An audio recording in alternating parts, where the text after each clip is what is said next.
Sorry, shift space. Just double checking to make sure that my microphone isn't shitting itself.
evening. Evening. Oh my god. Hello, everybody. Hi, Yeah. everybody. It's a very Stop important laughing. night. It's a very Yeah. important night. Yeah. Brevin laughing is making me laugh. Heroes of Sandpoint have the giggles tonight. I'm gonna eat myself. What's that? Brevin So I is didn't mean to be so funny. Richard Lowe's, comedian. Maybe it's time to quit your day job, Richard. Maybe Okay. now's the All right. time. Be All a right, comedian. I'm a little. I'm good. I'm good. One good joke and a half hour of cringe. That's God. I felt attacked by that statement, and I shouldn't have been. Either way, we're gonna get started. Unfortunately, we have no Rose tonight. There was something that came up that couldn't have been avoided, so she will be unavailable for the show tonight. But hopefully, at some point, she might pop into the chat just to say hello. But if she doesn't, then that's not the end of the world either. Tonight is the finale of Burnt Offerings. So, guys, are you ready to bring your A game? No. Okay. We'll see if the dice gods have the same Yeah. idea. Oh. So, we're going to start off with some recapping. So, first we're going to start with Brevin. 3 things that happened last week. Because last week was huge. Tor made the roll from hell to save himself from being like insta-killed by a trap. Very true. He also at one point had his arm hanging on by like just sinew because he went toe to toe with Nualia. How'd that go for you? He gave quite a bit of damage, but yeah, you can't really deal with a fighter when you're a warcaster. That 110% didn't really No. wasn't really getting No. you that far. But But you know, that's the point of you having a know- party, right? yeah.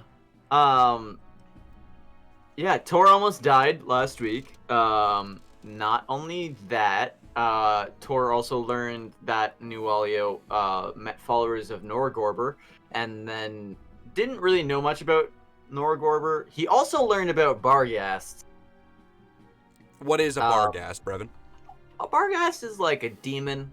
They're also known as goblin gods, terrifying creatures that can also change form. They do have the ability to change shapes. They are revered by goblins, and they are terrifying. Yeah. I think I've hit 3, but the last one that I'll comment on is something was casted on Tor without him realizing it, and a creature that, well, we finally found Malfeshnikor, and he cast something on Tor trying to get him to walk into a room, and Tor barely saved and tried to get everybody out. Yeah. Very good. Moving on down. Jessie, 3 things that happened to you last week. All right. Well, Because you shone real bright last week, didn't you? There was, like, obviously you weren't getting pummeled by people hitting you with a bastard sword, but you still had some shining moments. yeah, for sure. I had a couple fails as well.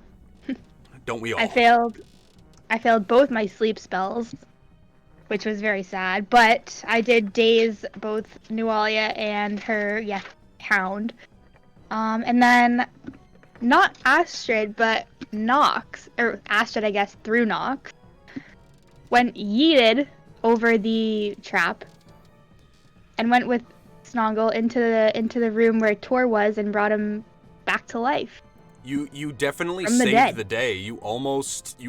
They almost took Tor and ended his torment, for lack of a better term. Yeah. One more thing. You can steal some stuff from Snongle because Rose is not here this week. I'm trying to think of what Snongle did last week. Well, Nualia got beheaded.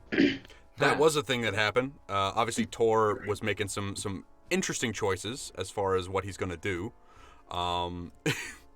But they took Nualia's head off. But there was something very, very specific that Snongle did last week that I said if the whole party died, it was her fault, and that she didn't show up this week. Right. She disabled the deadly trap. There was the deadly trap, and there was another thing she disabled. What was it? Oh, didn't she open a door that let out some evil thing? She did. It was a coin. So it was a wall that appeared to be made of gold a coins that she put a coin into a slot. It was the Nat 20 from hell that effectively dissolved this secret passage further into Thistletop, where you guys currently are. That's good enough for the recap. We're going to move on down to Victor. 3 things that happened to you last week. I made a lot of sly remarks to Nura. Name slipped my mind right at the last second there. Nualia? Nualia. I want to sing Nuralia. You guys did do quite a bit of talking shit, didn't you? Yeah, I made a lot of sly remarks regarding our similarities. You know, When do you not? broke her nose, so we look the same. You did break her nose. That's true. What else happened to Victor last week? Did a lot of just like frontline tanking while trying my best to allow my team to save Tor. Honestly, like I just threw myself at everything. Let's talk a little bit more about towards the end of the session. I mean I still got one more. Oh, I was for saving sure. that for last. I was doing them in order. Excellent. Okay, well, we'll carry on. All right, I got slammed into the ground by a bar guest. He kind of wrung you out to dry, didn't he? He did. How did you guys end up finding this bar guest? Like, was it just out in the open? What was up with it? We figured it, or Snongle figured out a little coin trap on a pillar that basically led into a secret area with various doors and a puzzle. What was that puzzle? We had to put a Sihedron. I'm assuming no. There was the handle piece, right? The amulet had nothing to do with it, but the you're in the right zip code for sure. So you guys did find the Sihedron amulet that Nualia had on her person, and you guys thought that might have been the key, but both of them were embossed instead of one being like another piece. You had the 2 female parts together that just wouldn't twist. So you guys found another key. Where did you find that key? In one of the side rooms. Indeed.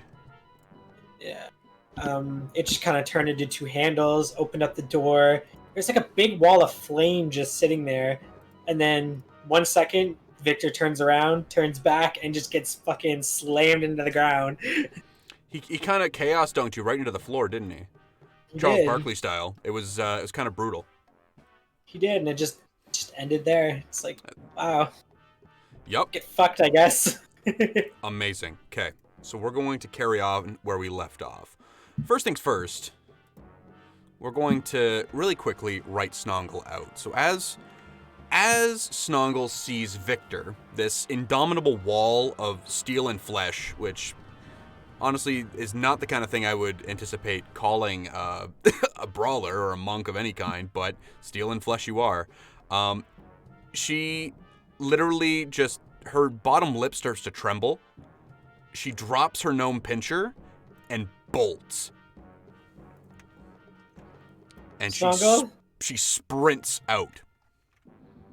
Yeet! Oh, shit. And out of sight.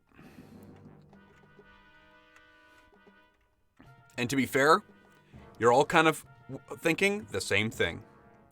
So, starting this off with initiative. If we took initiative last time, I don't remember where it went. We didn't. Excellent.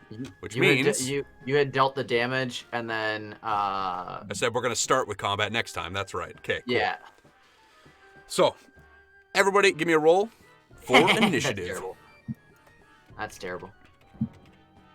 Oh, no.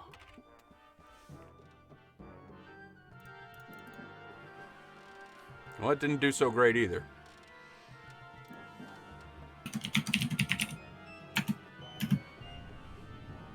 Victor the Victor. Victor the Victor, and that Astrid, though. There we go. Sorry, I was picking. I was picking a name. None of us rolled well. What? Okay. At least we're getting it out of the way with initiative.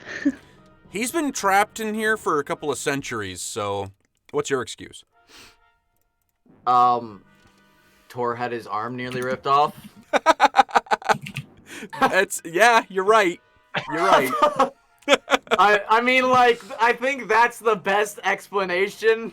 Also, he's wearing completely new armor. This is also very true.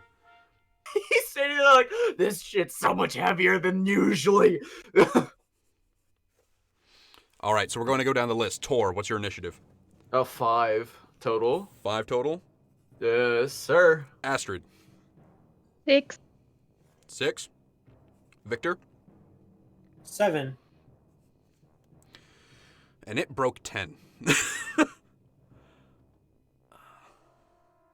Oh, no. Okay.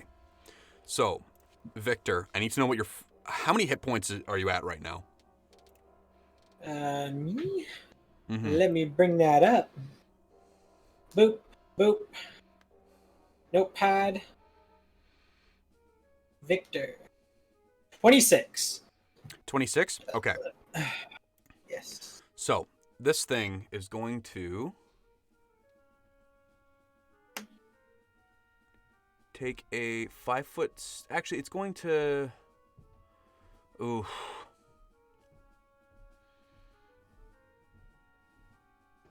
Yeah, that's what it's going to do. It's going to take a 5-foot step. It's going to full round attack you, Richard. I gotta make some decisions here. It's going to full round attack you. So, what is your armor class currently? My armor class is currently 20. 20? Okay. The bite hits. The first claw hits. Second claw hits. Bye, Mr. Victor guy. I gotta roll real bad to not drop you right here. The pancake. It could have been worse. So that's gonna be...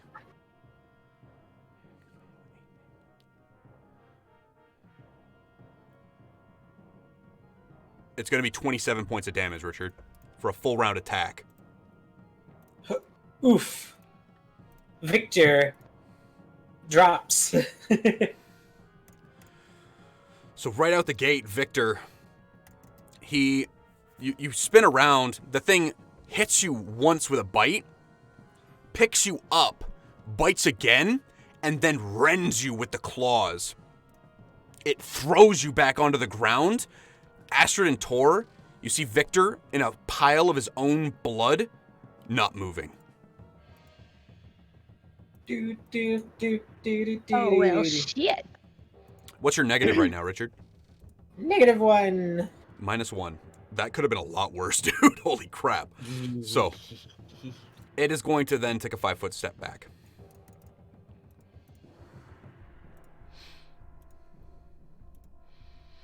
It Cool. will then go to Victor. Give me a roll to stabilize, please. Yeah. Constitution. Constitution. Subtract your negative, please. 5. 5 total. 5 total. Oh, Victor's a pancake now. Okay. That's a point of damage. Wait, so my Constitution modifier, right? Yes, that's correct. Okay. Yes, that's +1, -1 because I'm -1 right now. So yeah, 5. Okay. So you take another point of damage, Richard. -2. It'll go to Astrid. Victor just got All right. slapped around really hard. Yeah, ouch. Those doors are wide open, aren't they? They are. You're right. And that thing is this hulking mass of hair.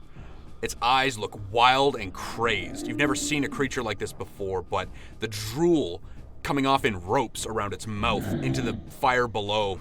This fire pit, it's not very deep, but it doesn't seem to phase it at all. Alright, I'm gonna take a 10-foot step to the right. So And, yeah, or I guess it's Astrid's left. Yep. And try to make it sleep. Okay, this could be incredible. What is the DC, Jessie? The DC on that, where'd it go? It's on your character sheet, silly. I'm looking at my spell sheet. It's Silly. probably not. It's not on your spells. For your slumber, it would be on your character sheet. It's a DC 15. Alright. Okay. Hoping for a really bad roll here, Jessie, because if you can pull this off, this is going to be incredible. Oh my god! Oh, get wrecked. So, for anybody at home, for the next 4 rounds, this creature is going to be asleep. If you guys make any actions against it, it will wake up. I cannot believe I just rolled a natural 1. Because of the nat 1, I'm doubling the rounds. So it is going to be for 8 rounds. That's actually a bit excessive. It'll be 6. We'll do 1.5. I think that's a fair compromise. Malfeshnikor, you look at it, and you pull up the energy again. You remember your lessons from the Yethhound, from fighting Nualia, and what went wrong. This creature has spiked your adrenaline. You can literally hear your heart pounding in your ears, and as you craft and spin your hands in circular motions to weave this song of ice, you let the energy flow out, and it enters the Malfeshnikor's ears, and you can see its eyes droop, and it collapses on the floor in a heap. It Beautiful. is unconscious. Holy shit. That's okay. That's probably a best case scenario, folks. You have 6 rounds. You have 6 rounds. Make it count. Tor's running for the door. He's going to pull Victor out from between them, close the doors, and can I pull out the handle? Yeah, absolutely. I'm pulling out the handle. Victor, you make your way down. You slam the door shut. This creature, a small, all the snot and drool coming off of its mouth seem to exacerbate by the fact that it's asleep. The door slams shut, and you pull the locking mechanism tight again. You pull out the Sahedron, and the key is in your hand. It's sealed. Cool. Wow. Tor says, out in the hall, we're gonna heal him out there. We're not doing anything in here. And, yeah. If we're going by combat initiative, Tor, every turn, Tor will just drag Victor out. You guys are effectively out of combat now. Cool. Tor is dragging him out into the hall, and then, not, out of the entire, out of this area.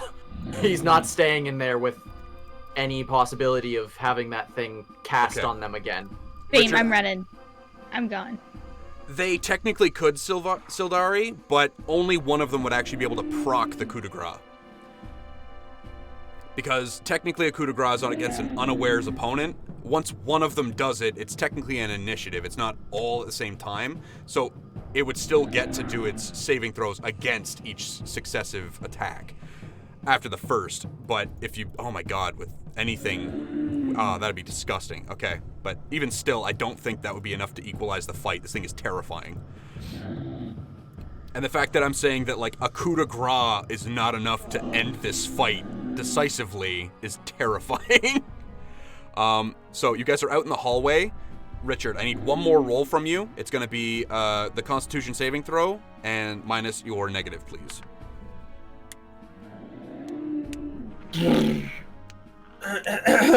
8.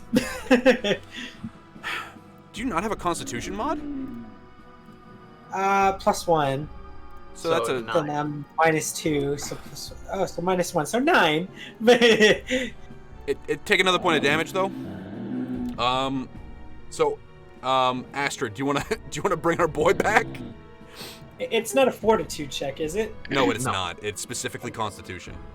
Okay. No, I would love if it was, but no. Oh man. Okay. Astrid, Yeah, how do you want to bring him back?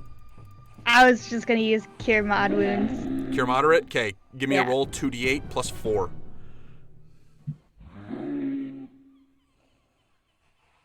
10. 10 points back, Richard. You're conscious. Uh, Your eyes open up, and you can still feel that the crystalline energy knitting your wounds together. You can see your breath a little bit as the internal bleeding that was caused by you being thrown around by that creature, whatever nightmare it was, you are like you're alive and you're amazed. I'm just gonna scream awake. Like ready to fight. As soon as you start screaming, Tor just slaps his hand on your mouth. No. We don't want that. It's more like a war cry. Tor pulls his hand away. Okay. We need to get you up and ready because I feel like we're going to be dealing with something. I hope not that thing again. Hopefully, but you know, if it comes, it comes. You know. If it not comes, much. I runs. That's what she said. Oh God! Oh, clip that and put that on our not safe for work part. I was holding it in the first time when Brevin said it, but when Richard said it, I couldn't. If it comes, I You run. fucking register. And that's I what run. she said. Okay. Fuck. Yeah, we need to get you up, and we need to not go back in there. I We agree need with you to there. deal with any possible goblins that are going to come because you just screamed. I'm sorry to say this. You screamed really loud, and it wasn't the most manly thing you could have done, but also you nearly died, so like that's fine. You don't scream to rile yourself up? No.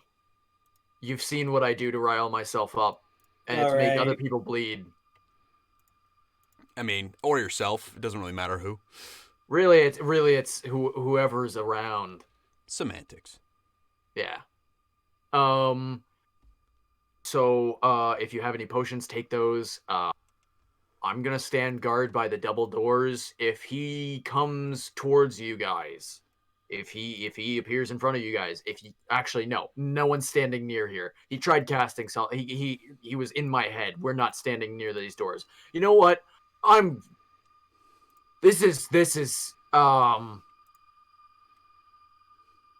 flabbergasting as Snongle holding my hand. All right. Or are you okay?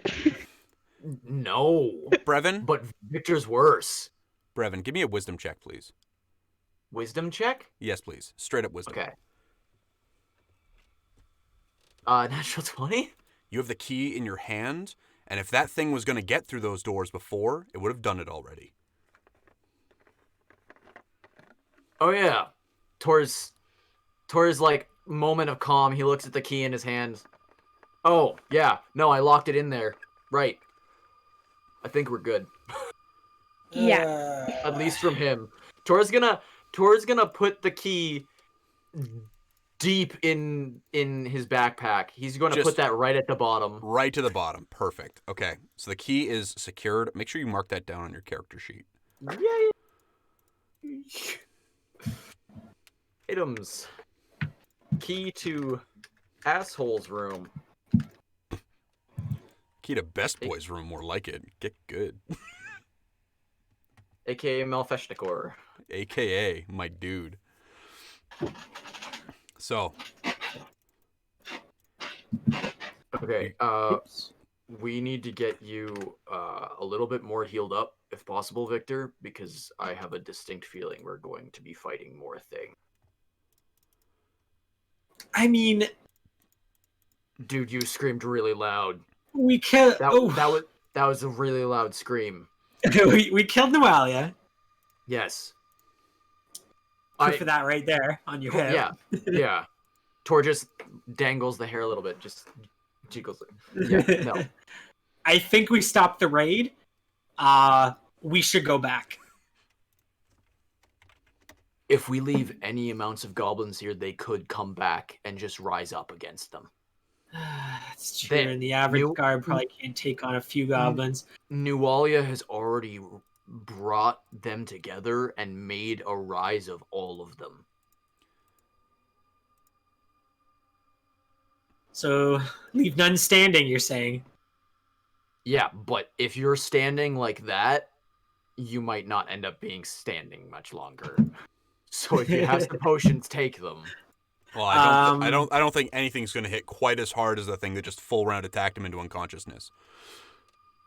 Yeah, I got 20 AC. Yeah. Anything that rolled a 10 or 11 wouldn't hit, but that thing. That didn't hit. That thing hit That thing hit you decisively all 3 times.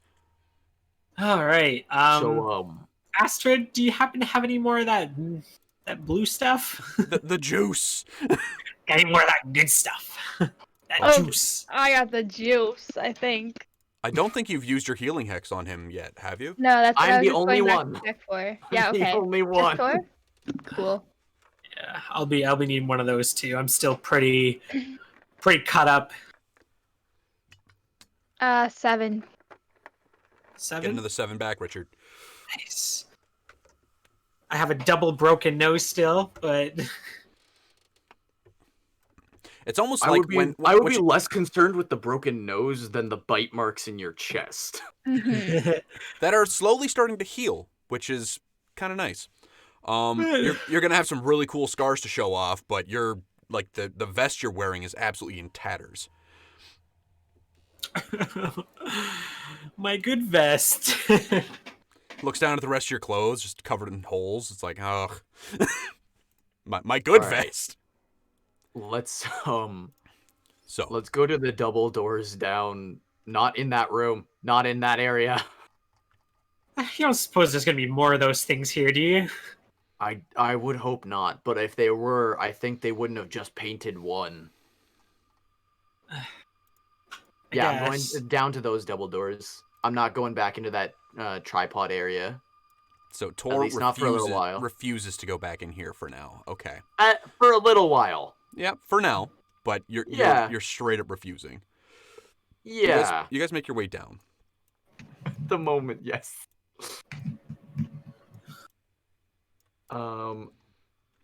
Before Tor opens the door, he's just gonna cast Vigor on himself. Okay, you cast Vigor. You see Tor's hands, like the flats of his hands, basically light up with this crimson, sinister energy, and he basically war paints himself with what appears to be his own blood across his cheekbones. You can see that he almost looks like almost like he's just taking a shot of espresso mixed with a shot of whiskey. He shakes his head. Let's go. I'm just gonna boot open the door. Unless it's a pull, then Boot! I pull it. Okay. So in this room, there are 4 pillars that are supporting a domed ceiling. There are several dark alcoves containing standing sarcophagi, and they grace the walls. There's a statue of a stern man wielding a glaive and holding a book that stands in the southernmost part of the chamber. That's this dude right here. Okay, Tor will walk in carefully. He's going to have his spike chain out and ready. Okay. I'm assuming everybody is armed at this point. Yeah, walking. Double arm. I think walking around in this place without being armed at the moment could be a really bad idea. It could be pretty bad. You're right. Yeah. Tor will walk in slowly, and he's going to move towards the statue. That thing. So, Brevin, one thing I do want to let you know. This room is almost completely dark, except for the light you guys bring inside. Yeah, I have light casted on my So- new armor. So as you walk through, your armor glows with that same almost. It would look like it was made out of like lava or something if it didn't look like it was seeping blood. But the glow coming off of it lends almost a lava lamp effect to the walls in this almost pink-red light. You step into the room and you make your way past the pillars.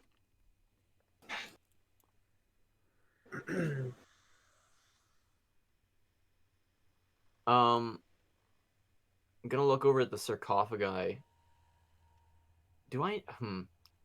Does Tor know any really undead? Astrid, can you give me a roll? It's going to be a d6, please. 3. 3? Okay. I'm going to ask you guys to roll initiative for me, please. Okay.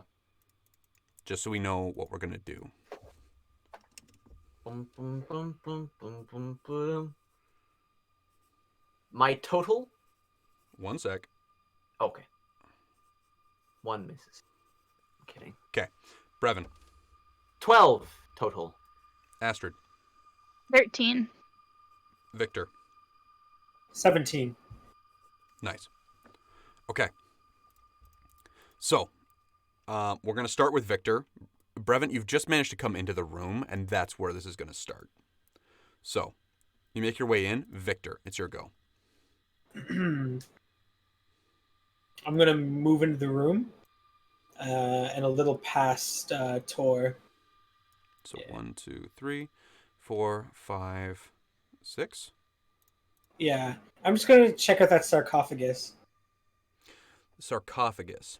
So, Sorry, is there only one in the room, or is there are each So- of those things in the? these are all standing sarcophagi in the alcoves. So around the outside of the actual room, there are several sarcophagi that sit in the little alcoves that Okay. surround the room.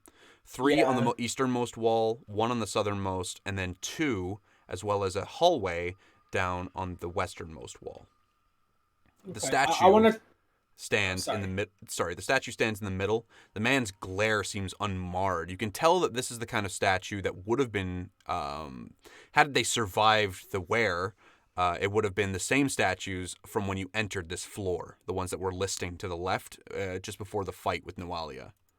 But not crumbled and. It's not crumbled. The man's face looks almost lifelike. The architecture of this actual statue seems as if they basically just took a mold of the man and made it. His face is contemptuous and scornful. He's holding a book that is adorned with a Sahedron rune that you guys have seen all too much of, and his glaive looks vicious.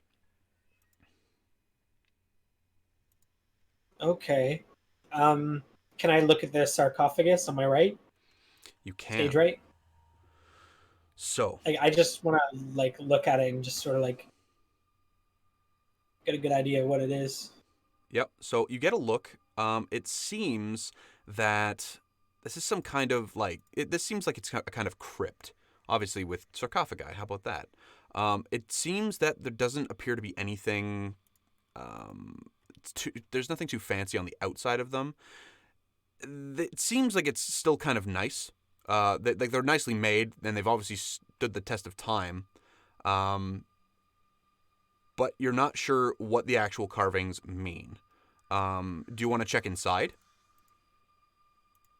Now that you've given me the option, absolutely. So, you take your prosthetic hand and you dig your fingers into the side. You pull with a little bit of effort, it's a grunt, and then you shove the door open. You can see at the bottom there's only a pile of bones at the bottom of the sarcophagi. Nothing else is substantially there. All right, that's my turn then. That'll be the whole thing. Astrid. All right, I'll come in and I'll check out the statue in the middle. Astrid, you can give me a knowledge history check. From hell, but a knowledge history check. 24.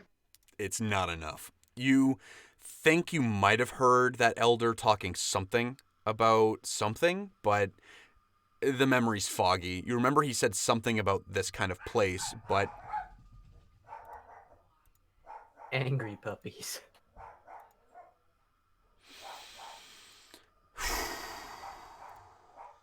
okay. Yeah. They know better, but they don't. So, you're not quite sure what's going on with any of these. So you make your way up to the statue as well. You inspect it. It appears to be a depiction of the Runelord who ruled this place. If you were to take a guess at it, it would depict the Runelord. I don't know who it is. We had That'll figured be that out last time. You did Oh, figure that this was- out last it's the night. same guy? Yeah, the Runelord Runelord Karzug. Karzug. Karzug? The boy. Yeah, I was so surprised that I spelt it right. Yeah, you did. The Bane of Aslanest. Okay. Tor. What am I doing? Okay. Could I cast Detect Magic and look at the sarcophagi? You absolutely can. The sarcophagi are not magical. The only magic that you can really sense comes through the wall. There's obviously a lot of magic coming through the wall.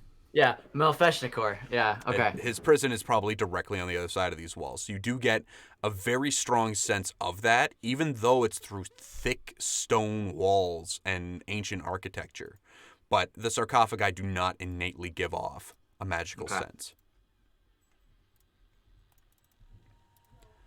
Yeah, Tor was pretty much just checking to see if there's going to be any undead in there or something. He'll walk up beside Astrid and, yeah, look down the hallway or something. So this is actually not terribly visible. It's not supposed to be, I don't think, which is weird because the map makes it visible. I don't know why it did that. You can give me a roll, though. Like, it literally says... Perception check? A perception, please. Oh, God. I'm terrible at that. Never mind. 19. Cool. It was there all along. You can see that there's basically a section of the wall here that is... you can basically push away. It leads into about a 20-foot, 30-foot hall that has a couple of branching off paths from it. This doesn't feel right.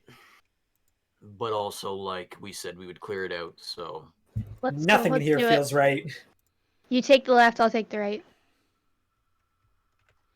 What do you say? Sure. We're still in initiative, though, right? Technically, yes. You guys are in an initiative order. I only have a 20-foot movement, so... That's also true. Victor, you're at the top of the round as well. So you can... Whatever you want to do, Victor, make your moves. I'm gonna move down to the bottom left sarcophagi. Okay. Anything in particular you want to be doing there? Yeah, I'm gonna open it. It's very much the same thing. The bones inside are, like, some of them seem very fragile, that if you were to touch them, they might turn to dust. They have been here for centuries. Huh. Victor's just kind of curious. Like, he got a bit of a bonk on the head, so he's he's not thinking right. Yeah, like after you've opened it up and you take a look in, you kind of like lean your arm against one of the supports, just kind of like leaning up on it. Obviously, there's you look up for a little bit and you can see that the domed ceiling has what appears to be the remnants of some kind of mural, almost like a Michelangelo work, but with a different stylization to it. It seems like it might have been at one point part of the not Aslanti, good grief, Thessalonian part of the architecture that whoever built this place, clearly whatever this place is, venerates somebody. Probably the people in these 6 sarcophagi. Huh. Well, I won't disturb them any longer. Okay. That's the end of my turn. Astrid's turn. Alright, I'm gonna go down. I'll go to the far end hallway, I guess. So you move. Can I make it that? Yeah, for sure. You poke your head down this way, and you can see down the hallway there's a flight of stairs that leads, I believe, up. It's a little hard to tell, but I'm pretty sure these lead up. And then as there's a door up at the top of those stairs. As you move your way further down, there is another set of stairs that go up. Well, actually, we'll say down because that's upstairs. There's another floor. Downstairs, there isn't. We'll say it goes down. So you can see a door at the bottom here. This one turns off to the left and out of sight.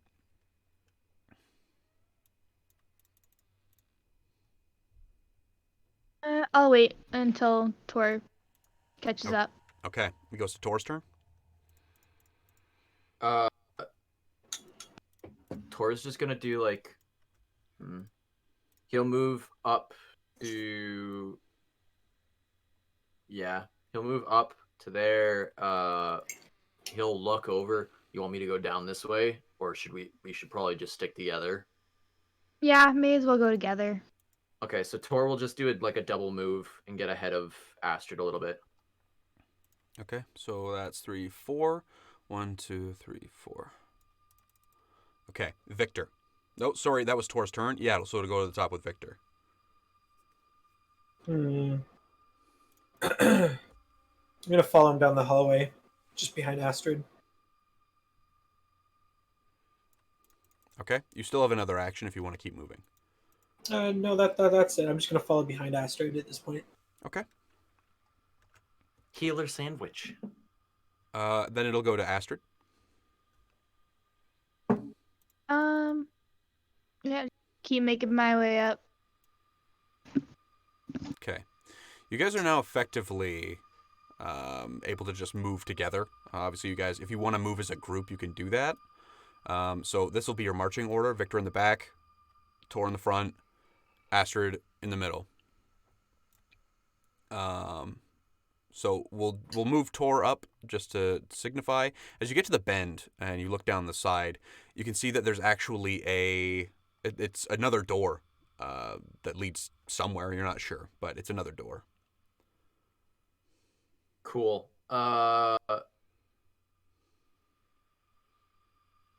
You can hear what sounds like water on the other side. All right. Tor will open the door. He's gonna cast Vigor on himself first. He's gonna recast that because it's probably been a minute, and then he'll open the door. Okay, so you listen for a second, and then you open up the door. Excuse. You come in, and you can hear more clearly the sloshing of the water. The room is almost... That's the wrong description. Come on now. This room is almost entirely collapsed into a large tide pool, from what you can see. There's there are a few walls here still that have incredibly impressive carvings of incredible treasuries filled with overflowing coins and gems, jewelry and other valuables, antiques, you name it. On the eastern wall, there is a carving of a towering mountain, its peak carved in the shape of a stern face just above a great palace. Below the side of the mountain's valley cradles an immense city of spires.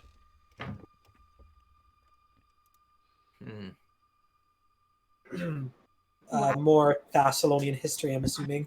Probably a little bit. Astrid, you can give me a roll. This is another knowledge roll from hell. Oh god. This is only 17. You don't even know what this could be. You've got no idea. Yeah. But it's something you might want to take to Broderick Quink later. Sorry, this is water we're looking into?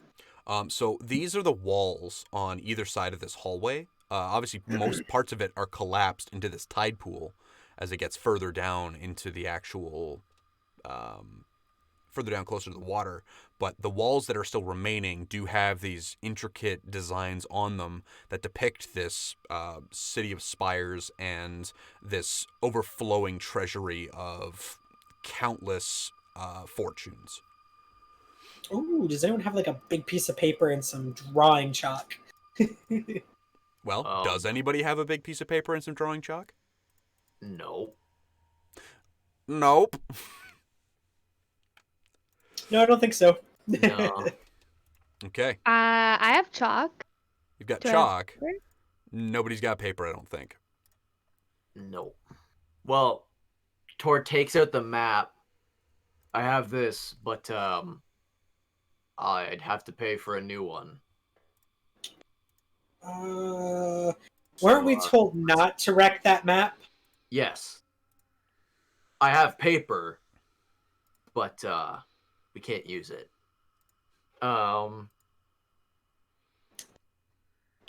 Can't or won't? I have ink. I can try to draw it like on my hand or something. I I mean, don't know, I if just we, figured if, like we might get if some we- money from that guy if we bring him like. if we clear this place out, they can always just.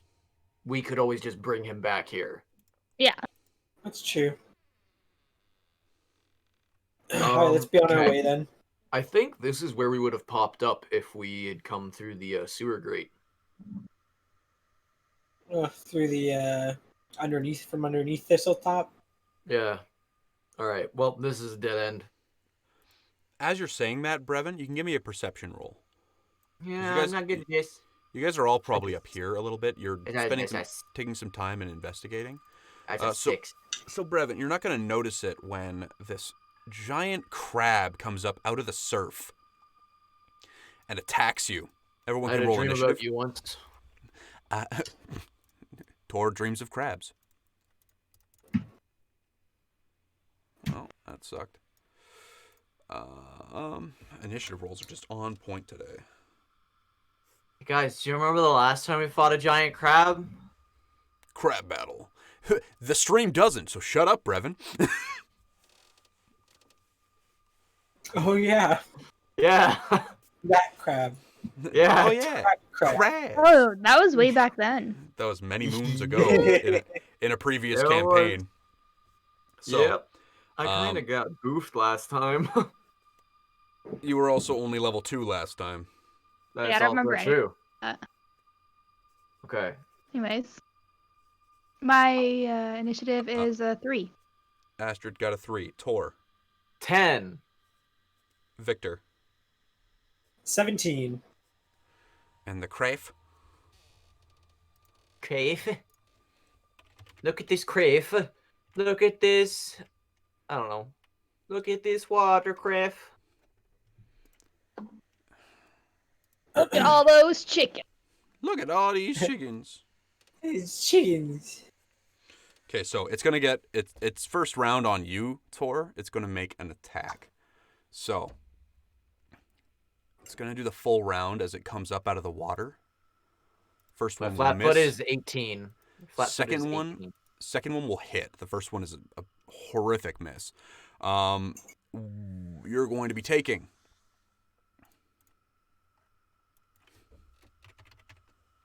Crave. That's 1. You're going to take 3 points of damage, and it has grabbed you. Oh yeah. Didn't even ask consent. Oh, pardon me. It really didn't. It needs to get its situation together. Brevin, what is your CMD? 18. 18? Yeah. It's going to make an attempt at that. Oh my god. It was how much, sorry? 18. That's exactly what it needed. Okay. So, it grabs onto you. You start flailing your leg around with it dangling off it. The thing is latched on tight to your shin. It'll go to the top of the round with Victor.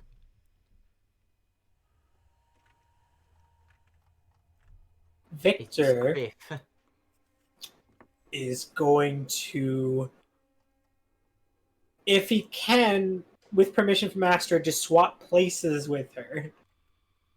Yeah, let's do a little tradesy trade. Okay. To do that, though, you're going to have to wait till Astrid's turn for you guys to swap. Okay.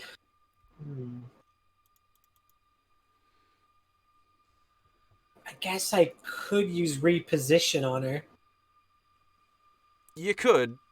Astrid's... and she could allow it. She could, you're right. I'm going to attempt a reposition on Astrid if she allows it. Astrid, would you allow a reposition? Yeah, that's fine. Okay. So Victor basically puts a hand on one of your shoulders and pushes in front of you, moving you behind him.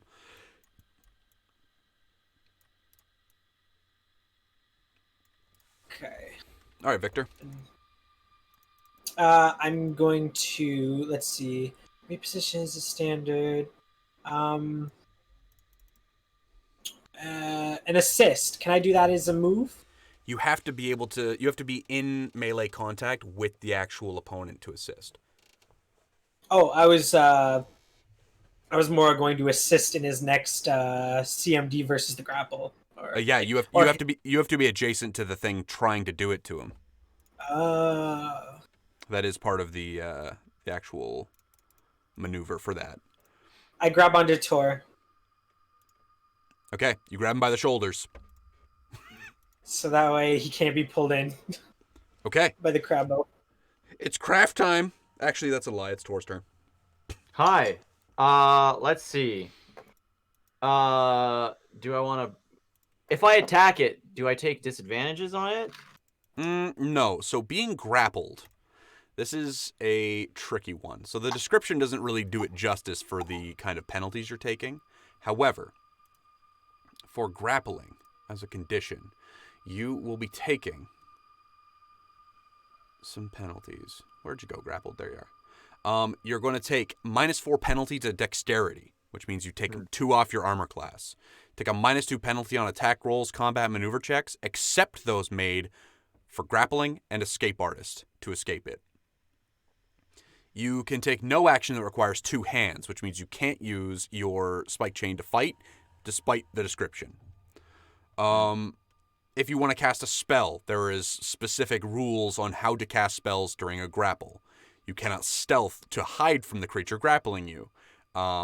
Even special abilities like hide in plain sight. So you'll get a bonus on CMD if you're grappling, but you don't get any other benefits if you're invisible or something like that. Okay. All right. Well,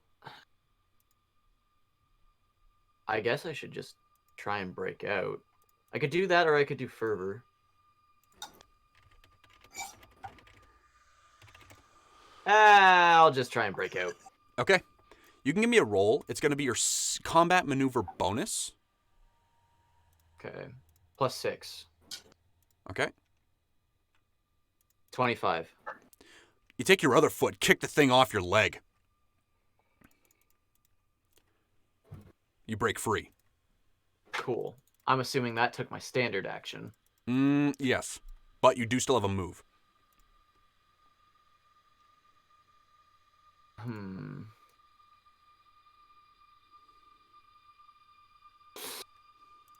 Okay, Miss Crabbo. yeah, I've really got nothing to do there. I've got nothing really on a move action. I mean, I'm willing to switch with Victor if he wants, because I have a short bow. So this I water guess... isn't like deep. It's not like you're gonna have to swim in this water. This is okay. This is a flooded room. Okay, cool. Tor will take 5-foot shit forward. Sounded like I said 5-foot shit. Honestly, both are impressive. Cool. Yeah. Tor wades into the water, ready. Oh, did I just absolutely misread that? Cool. So I'm gonna let you reconsider your action because I made a. I did a little fucky. So. Cool. Tor won't go in. Yeah. So it will require a swim check to navigate it. So this whole area is basically just this swirling, sloshing riptide.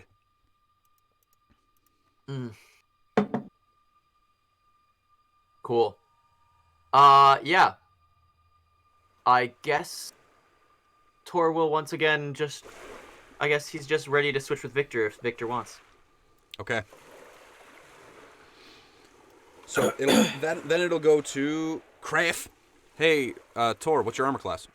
19. 19. First one will miss. Second one misses horribly. The thing tries to latch onto you again, but stumbles and falls. I didn't even kick you that hard. Come on.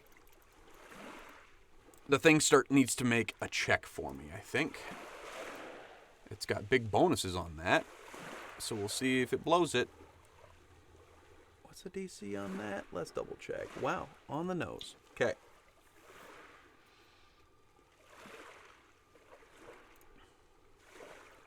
So, the crab itself manages to not get pulled away in the riptide as it keeps up with you guys swimming. That's its whole turn. It basically tripped in the water and needed to make that check. It'll go to Astrid's turn next. All right. I just realized I have not used my hex or my ward hex on Victor yet, so I'm gonna give him that. So Victor, you can feel your eyelashes almost like crystallize over with the amount of salt spray coming off from the riptide as the ward envelops you again. Ooh, chilly. It's a little chilly. Well, what is that again? +2 to AC? +2 to AC and saving throws. Nice.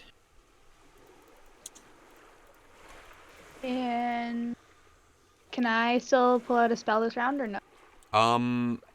It's a standard action to do your ward, so no, not this round. Okay, I'm done.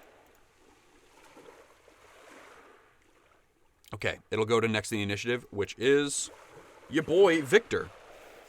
So Tor has a held action to reposition with you, so you don't have to like use an action. You guys can just swap. Oh, I was so. Why are we fighting this crab? I think we should just leave. Yeah, I'm down. We can just walk away. Here's a standpoint.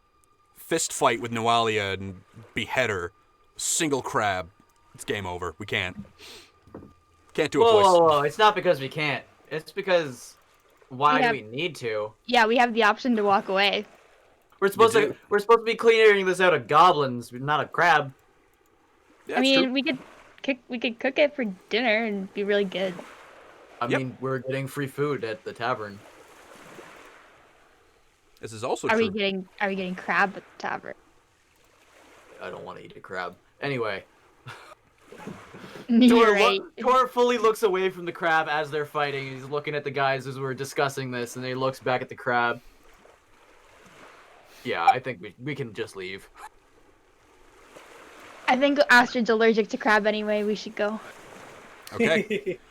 So All right, you guys opt to leave. You'll have to do so during your turns. So Actually, because it's still my turn, I'm It going is your to turn. reposition Tor behind me. Because Astrid's there, it's probably going to push him into the hallway. Of course, if he allows it. he did already prepare his action to do that. Oh no, not that. I mean, I stay in my square. I was gonna push him into Astrid's square. He could just use his action to like move away from the crab. Like it's not like it's gonna be the end of the world. You can just move out. All right, I withdraw. Okay. 1, 2, 3, 4, 5, 6, and you're down the stairs. It'll go to next in initiative, which is Tor. Cool. I could attack this and then back away, right? You could attack it and 5-foot step away, but then it can 5-foot step on you next turn.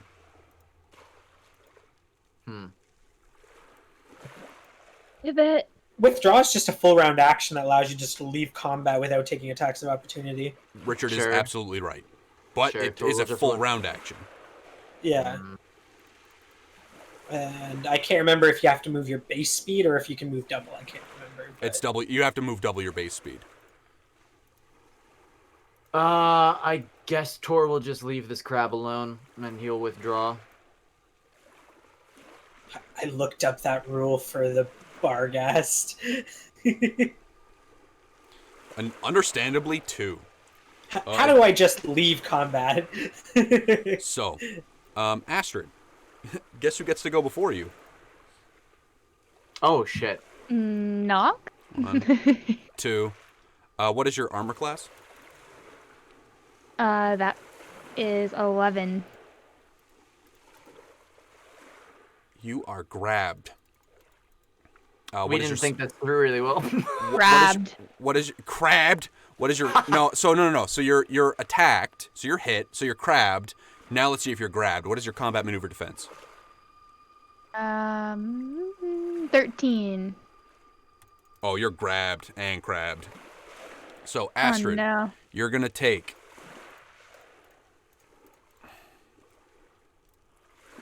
6 points of damage as the thing latches onto your leg.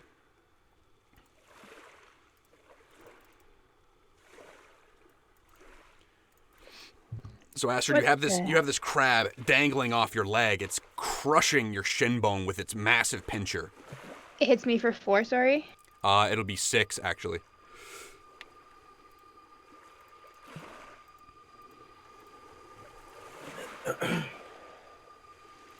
Alright, I'm gonna try to kick this bitch off. It is your turn. So standard action, you can either choose to try and attack it, but you don't really have any melee weapons, or you can attempt to break the grapple. You can give me a roll, combat maneuver bonus.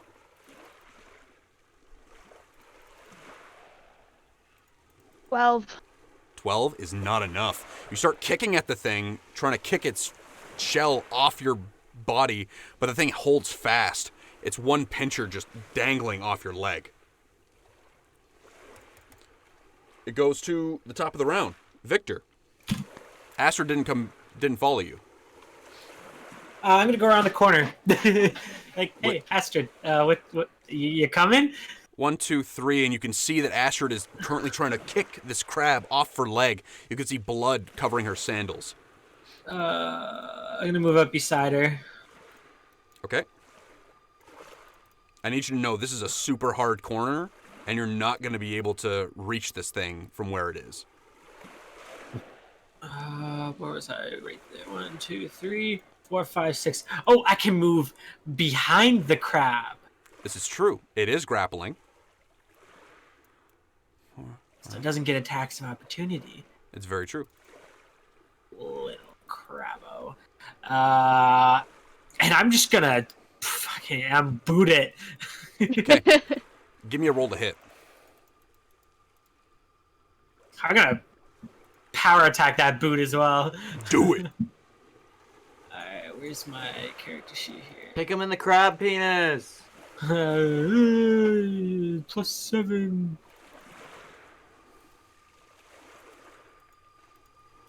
12 to hit. That misses. Damn. Actually, at their match. 1 A second. crab. Yeah, fight like Malfeshnakor, knock that boy out. 3 Eth-hounds, delete them. No, don't even worry about it. Crab? Noalia and all the Thistletop goblins, nah, B.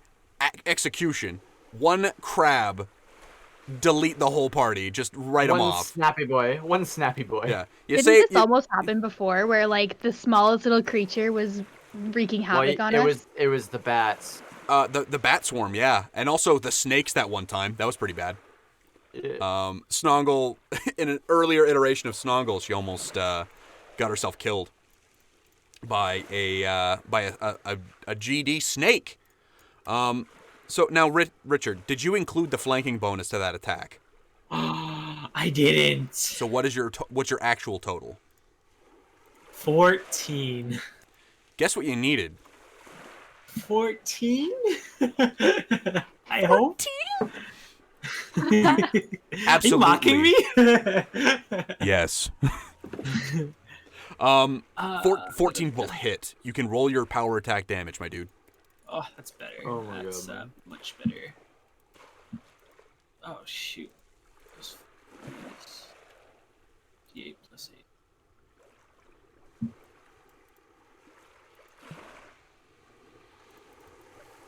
14. 14 points. You kick the crab viciously. You can see the spots where its shell has basically collapsed underneath the force of your kick. It's almost like you basically did almost a, what's the word for that? A guillotine kick. You bring your foot up and down on the thing's shell as it dangles off of Astrid's leg. You crunch down, just barely hitting it, but you can see the cracks run all through its shell. Said 14? 14. Okay. It goes to... That was Victor. It goes to Tor. Tor, give me a perception roll, please.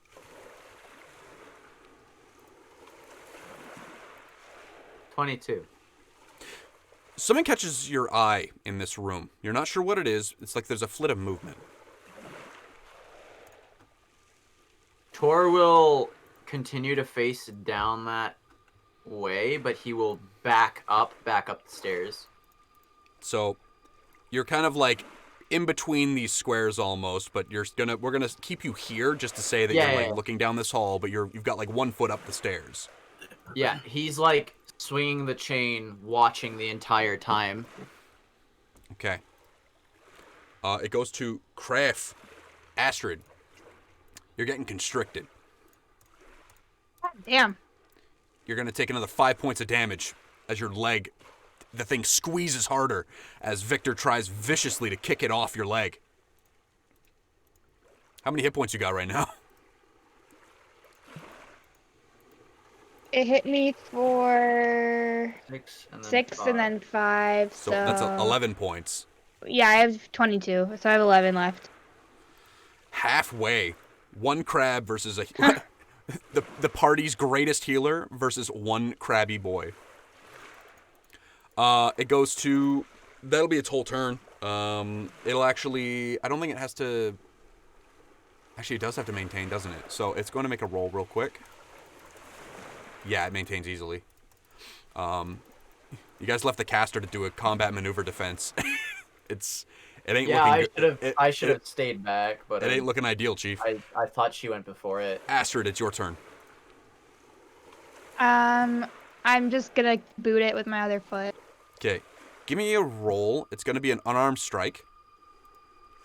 So it's going to be, I believe it's going to be straight up +1 for your attack here. Plus flank? Including the flank, yes. So a +3 total. On a, what, sorry? D20. Okay. 11. You go to stomp on it, but you lose balance a little bit. You are struggling to try and kick this thing off. The amount of damage it's doing to your leg, it's hard to put weight on that foot right now. It goes to top of the round, Victor. This is what happens when you mess with the crabbo. Get the stabbo. Get the stabbo. Crabbo, you get the stabbo. Alright, I'm gonna flurry this crab. Okay, give me some rolls, my dude. Don't forget your flanking bonus this time. Yeah, and I'm not gonna power attack these ones. Just give them a good old pop pop. Which one?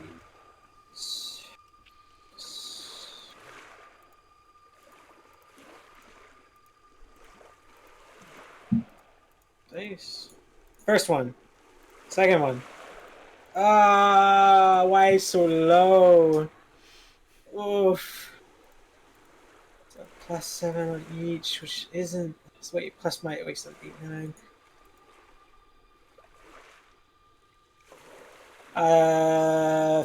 15 and 13.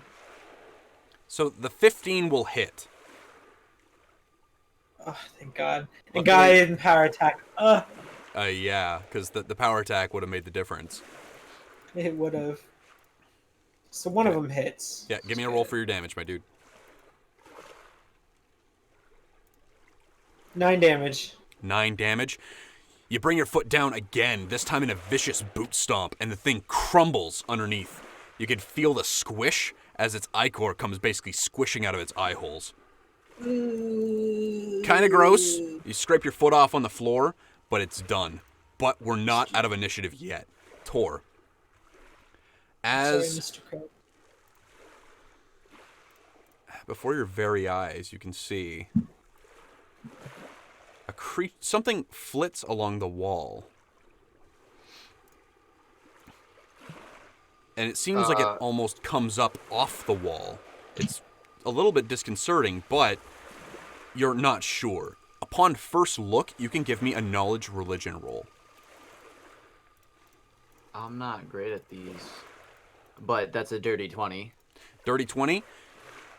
These are shadows. These are an incorporeal undead, and they're a little bit scary. You can ask me one question with the dirty 20. Their offense, defense, or their ecology. Defense. Defense? They are incorporeal. They have a resistance to channeling. So if you had a cleric, they would be resistant to their pulse. They are undead. They have a fortitude and reflex save of +3, a will save of +4, armor class of 15, and 19 hit points. Okay.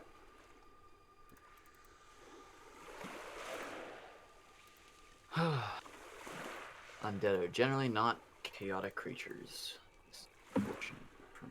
I mean, it depends on what they were.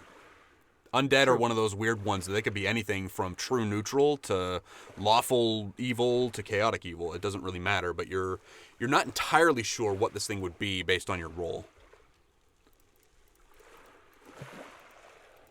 Cool. So it just comes off the wall. It doesn't come towards me much more than that.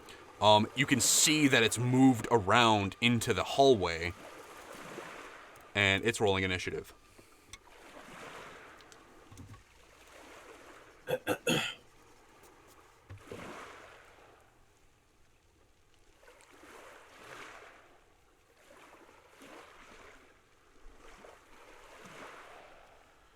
Okay.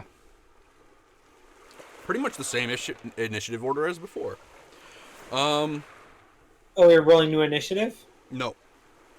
No, we stayed in initiative. Okay. The shadows are just rolling theirs finally. When Tor sees this, he just yells behind him, "We've got undead!" Astrid, your leg is bleeding. Not profusely, but there's blood all over your sandal, and you can feel the tacky texture underneath your heel as it begins to, as you begin to try and walk on your leg. Can I hex myself? Can you hex yourself?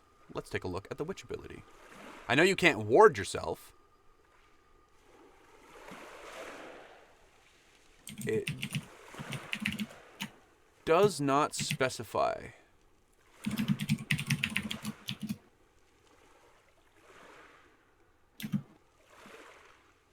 It doesn't specify that you can't, so you can absolutely use your hex on yourself. Nope.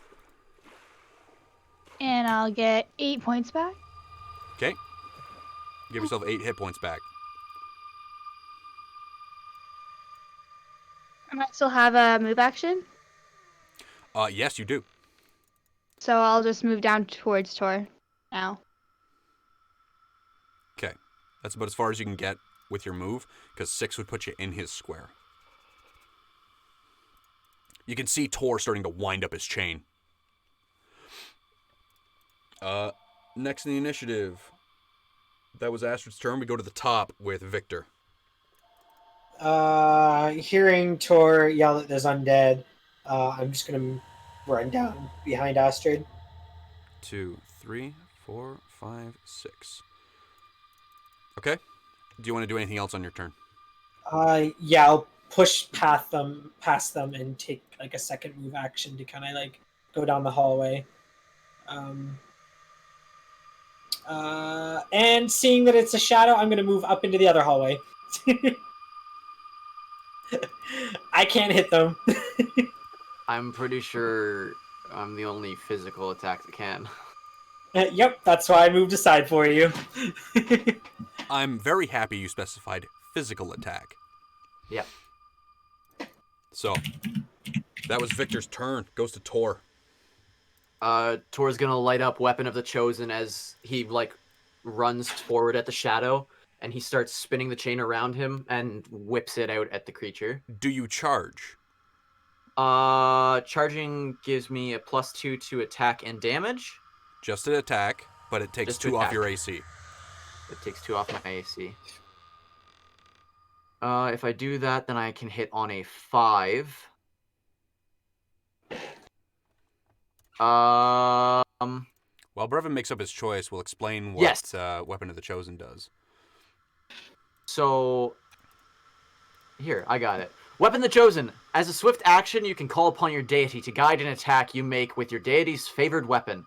On your next attack in that round with that weapon, your weapon counts as magical for the purpose of overcoming damage reduction or striking an incorporeal creature. If your attack misses because of concealment, you can re-roll your missed chance 1 time to see whether you actually hit. So your weapon already counts as magic. So this will effectively, because it is a feat, I'm going to say that basically it will count doubly. You'll be able to affect an incorporeal creature fully. Cool. With your spike chain while Weapon of the Chosen is activated. So, cool. How are you charging? No. Okay. No, I'm not. You make your way up, and it's almost as if the blade on your heavy spike chain begins to light up with this almost sinister inferno. You start to make your way forward. Obviously the light playing shadows across your own face. You make your way up, and you bring the chain down. What is 21, your total? 21 to hit. 21? Yeah. That will hit. Roll for damage. 10 points of damage total. 10 points? You can see the thing physically get ripped apart. Not destroyed, but you can see where the chain goes through it. It writhes in agony and pain. It's almost like the edges of it spike and expand. It was how many points of damage, please, Brevin? 10. 10 total. Okay. So, that would be your turn. Goes to its turn. Or I should specify, their turn. Their turn, yeah. 1, 2, 3... So, sorry. 1, 2, 3, 4. 1, 2, 3. Okay. This one is going to attack you, Brevin. What is your touch armor class? 12. 12. This is where shadows start to get scary. Cool. Your hit, Brevin. You're going to be taking 2 points of strength damage. To my strength? Yes. As the creature grabs onto you and you can feel... It's almost as if your muscles start to feel like they're not as effective. Your body feels heavy. A lot heavier. It's not just the new armor either. These things are taking something from you.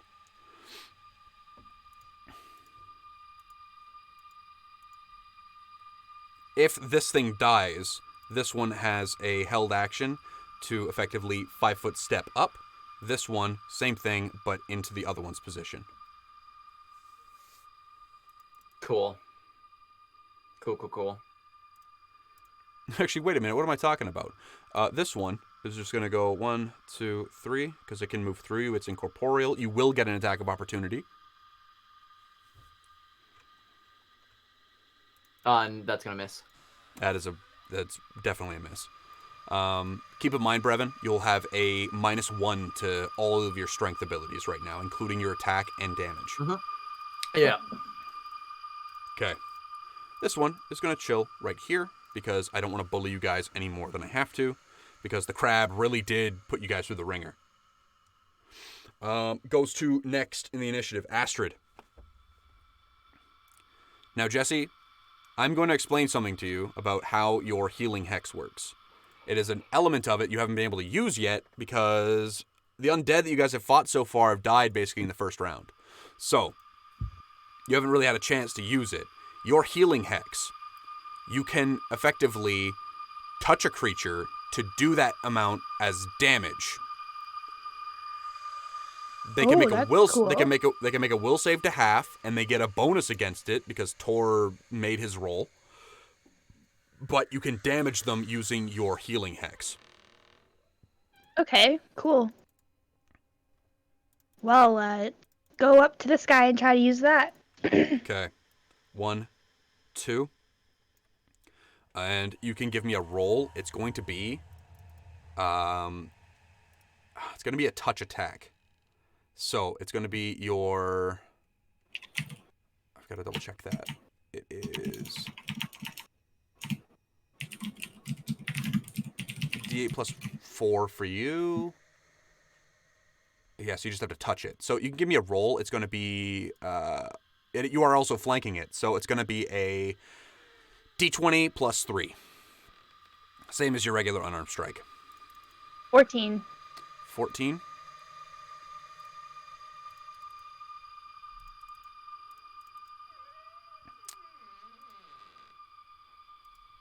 This is That's against going to- touch AC. Yeah. It is touch AC. That is important. Unfortunately, it's not enough. Dang, Flabbit. Yeah. This one is now, because you've attempted to use the healing hex on it at least once, you won't be able to do so again for another 24 hours. The other two are still fair game, but you kind of, you blew your load on this one. Goes to top of the round with Victor.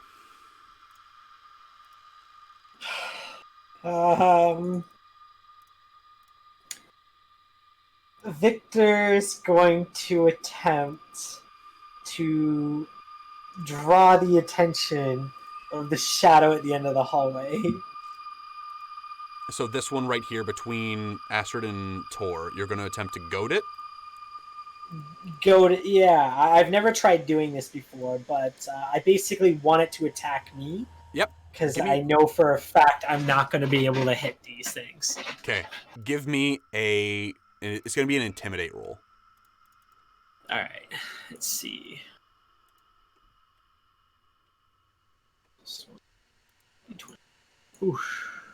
15. 15? It's enough. The thing kind of... It's elongated and stretched form. They're almost pencil-like. It kind of... You can see it coming off the wall a bit as it's attacking. Keep in mind, these things are basically staying on the walls and coming off to attack you guys. So when you guys make your attacks against them, it's basically trying to touch the wall, but where it is. So this one kind of, you can see it almost has like a mouth that opens up with jagged teeth, and it snarls at you. As the shadow... Are you supposed to look like a human or a stick bug? That's as good a taunt as any. It's better than anything Snoggle's come up with. What are you, some kind of stick bug? Fuck you. Look at you. You goofy goof. Okay. Crab Slayer goes to... It'll go to Tor next. Cool.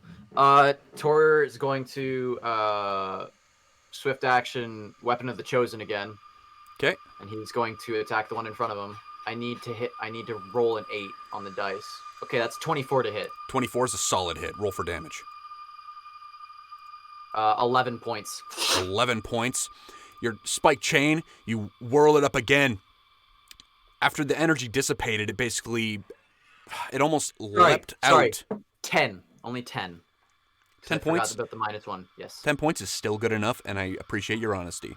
So, you wind the chain up again, and this crimson energy begins to form almost a corona of deep, hateful, and agonizing light. You bring up the chain, and you slash it back down, and the shadow's ripped in two. This time, it doesn't reform. This one is going to shift up.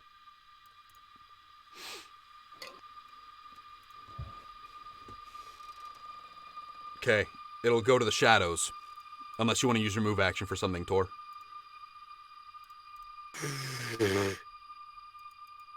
I would probably have... that's a hard corner. I could not take that. No, you cannot. 5-foot diagonal. I'm just gonna stand there. I'm gonna stand there. Okay.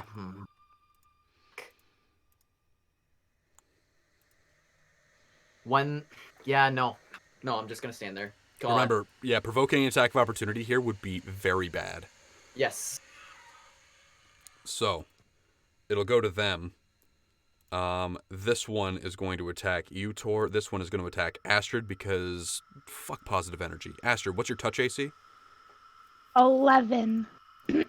Oh, did you say that I intimidated him or not into attacking me? You're Yeah, absolutely right. So this thing, you're absolutely right. I can't believe oh my god. So the thing basically slips to the ground and slides up onto the wall facing to the westernmost wall, comes up and lashes out at you, Victor. I'm going to roll again because that was my mistake. Victor, what is your touch armor class? My touch armor class is 14. It misses you. Nah, you silly ghost. The thing lashes out at you, but you basically duck back, and the thing's claws rake in front of your face. You can feel the negative energy coming off of them. Getting touched by these things is going to suck. You guys got to deal with this quick. And Tor, what's your touch AC? 12. Oh god, it got you on the nose. Brevin, Yeah. you're taking 5 points of strength damage. Oh. That's big. So you're at -3 to attack and damage. Yeah.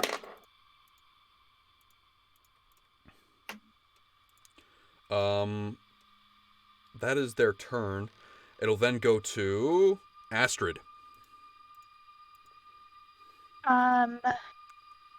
That is not the same creature that I just pulled the hex on, is it? The one that is in front of up Victor, against Victor. Yes. it is the same one, yes. That's the same one. Okay. Couldn't remember which one. I will. In terms of my weapon, you said we were armed, but you didn't specify. Can we assume that I had my lantern staff out? Remember that the lantern staff was broken, so it is technically now a quarterstaff, but yes, you can have that out for sure. Okay. I'm gonna go and make a whack on it then. Okay. You take a 5-foot step. You have the flanking bonus. Give me a roll to hit.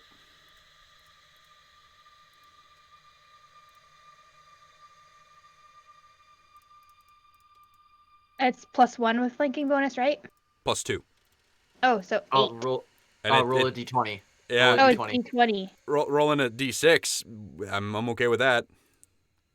Okay. Well, For the sake of not wasting a natural 20, we're going to make some allowances here. Now, normally these creatures are incorporeal. However, I He's don't want angry to. that Victor called him a stick bug. Yeah, I don't want to waste a nat 20. So, Astrid, give me another roll to confirm.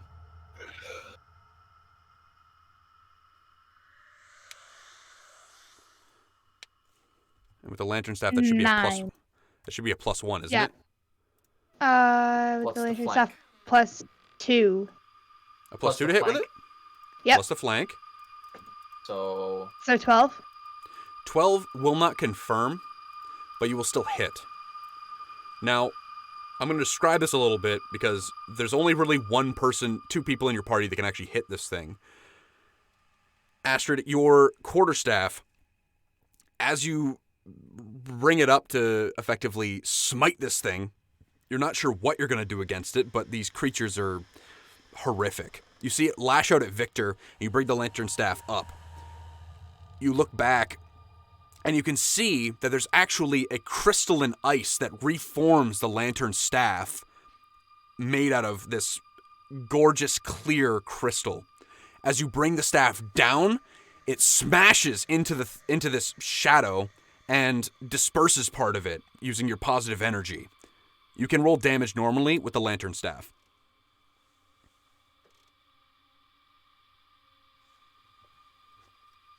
So that's 5. 5? You only have the +2 to hit. It's a d6 straight up. Oh, then 3. Tres, amigo. Oh, Victor, yeah. Victor, you see this on the other side of you. The shadow lashes out, but then Astrid's lantern staff, didn't that get broken? Smashes through this thing, dispersing part of its form. It reforms itself and lingers back on the wall. It'll go to... That was Astrid's turn. It goes to the top of the round with Victor. Oof. Let's see here. Nothing. Don't forget, Richard, that ward is also affecting your touch AC. Oh, is it? Yeah, so you have a sweet. 16 instead. I'm gonna keep goading it then, if possible. Okay. Let's see. You're going to 5-foot 20. step back? Yeah, actually, I will. I'll 5-foot step. It's not like it's going to make much difference what order you do it in. So you 5-foot step back up onto the stairs. I'm not gonna goad it though. I have 4. 4 total? No, this thing does not seem interested in you at all. Yay, come on, you stick bug looking bitch. But Astrid say the same thing again. Yeah, Astrid's staff definitely got its attention more than your petty insults. But that does activate Outslug style, so keep that in mind.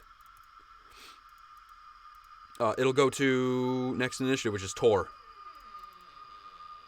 Tor, like, physically, like, slunched, like, almost slouched instead of his usual, like, hunch. Looks back. Astrid, if you've got spells, use them. And, instead of... Because I have Cold Steel. You do. I'm going to, swift action, Axiomatic Strike in hopes that these things might be chaotic. Okay. Your weapon comes to light with a different kind of brilliant energy. This time it almost crackles with red lightning as you wind up wind it up again. Give me a roll to hit. So, I have -3. Yes. So, it's a +5 to hit. Dirty 20. Dirty 20, you hit. I'm assuming no axiomatic strike though. Axiomatic Strike is absolutely going to proc, actually. Cool. What is this? 9 points of damage. 9 means no. Holy mother of God! Somebody is spamming me. Well, I had you on Do Not Disturb. God, why are you doing stuff? They're dead to me. 9 points, you said? Yeah. The lightning, you can see it almost... It's a weird effect, because you've never seen a silhouette of a shadow before, but it's almost like the lightning cuts through it and jolts through the whole thing. It doesn't have a skeleton to be pushed against, but it does definitely react negatively. Its edges spike out, and you can see the teeth gnashing jaws still up against the wall as the strike hits it. Wait a second. Sorry. I forgot. I killed something. Weapon so that's actually that's actually would 11. also work. That's actually 11 points of damage. Because of how hard this fight is, I'm absolutely going to allow that. 11 points. As you rip through this thing, it goes to next in the initiative. It's going to be the shadows. Astrid, what's your touch AC? 11. You're hit. Astrid, you're taking 3 points of strength damage. You can feel, like, the dump truck's, it's unloading a little bit in, like, the worst way possible, where you basically just kind of, you can feel yourself withering. You feel like Tor, except you look at Tor and you can see that his body's withering away even worse than yours is. You can see the sinew and your bones almost... you can see your wrist bones through your skin where the thing grabs onto it and begins to drain the energy from you. You can feel through your empathetic bond with Nox that he's very concerned for your safety right now. Oh no. Victor, what's your touch AC? Not Victor, Tor. 12. Oh, did I miss? You missed. Please, please. I hope so. It's 12. I really hope so. It's a 12. It's a 12. Tor, it missed. Oh, yeah! The thing lashes out, but you can see that it almost has a twitch as your axiomatic lightning that shocked through it twitches through it once more. As it tries to lash out, you manage to duck back. Goes to Astrid's turn. Oh, it's my turn already. Yeah. See, okay. I want to pull out like an ear-piercing scream, but I don't know if it's gonna affect these things at all. So, Jessie, I'm gonna give you a piece of advice. On your spell list, there's a spell that you haven't really looked at yet. It should be right towards the bottom. Umbral weapon? Umbral weapon's a good one. And it would also do magic damage. It would also allow Victor to fight these things if you were to cast it on him. But it should be right above Umbral weapon. Resistance? Yeah, they're probably in stupid alphabetical order. Look for Restoration Lesser. That's not on here. Unless it's on. It's probably on your actual spell list, like your actual spell sheet. You should have Lesser Restoration on there. I don't see that. Well, either way, Umbral Weapon would be a very good thing to use for Victor right now, because Richard's doing his best to goad these things, but if he can't hit them at all. Umbral Weapon will basically allow an after image to, surround his fists and feet, and every time he were to miss, he could basically re-roll that to hit, and when he hits with it, he'll do additional points of damage equal to your caster level. So yeah, that's pretty cool. Yeah.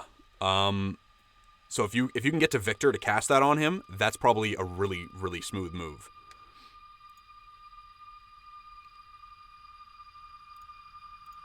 Okay. The shadows are in full force right now. Good grief. Okay, to get past this thing... It is incorporeal, so you can just walk through it. Oh, really? Okay, cool. It will get an attack of opportunity, but you can just walk through it. You don't have to... if you want to acrobatics around it, you can. But this thing doesn't have a cohesive shape. You can, walk past it. I mean, I'll try to acrobatics around it. I may as well. It can't hurt to try.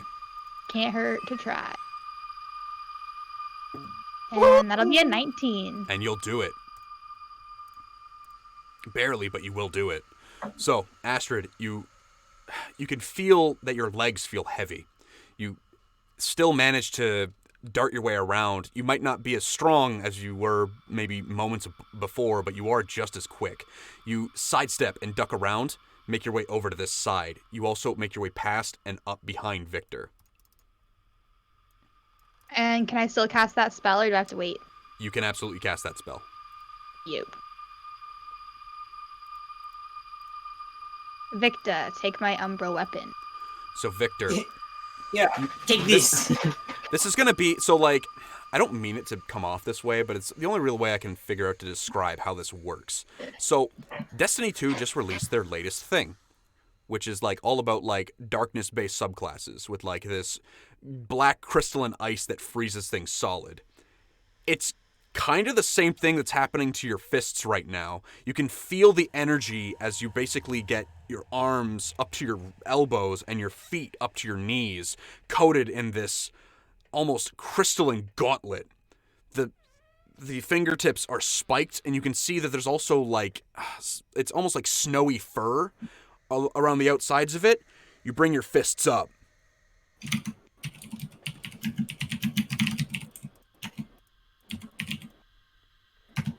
Which, that actually, that's a lot cooler in my head than I probably even was able to describe it, but still, it's pretty dope.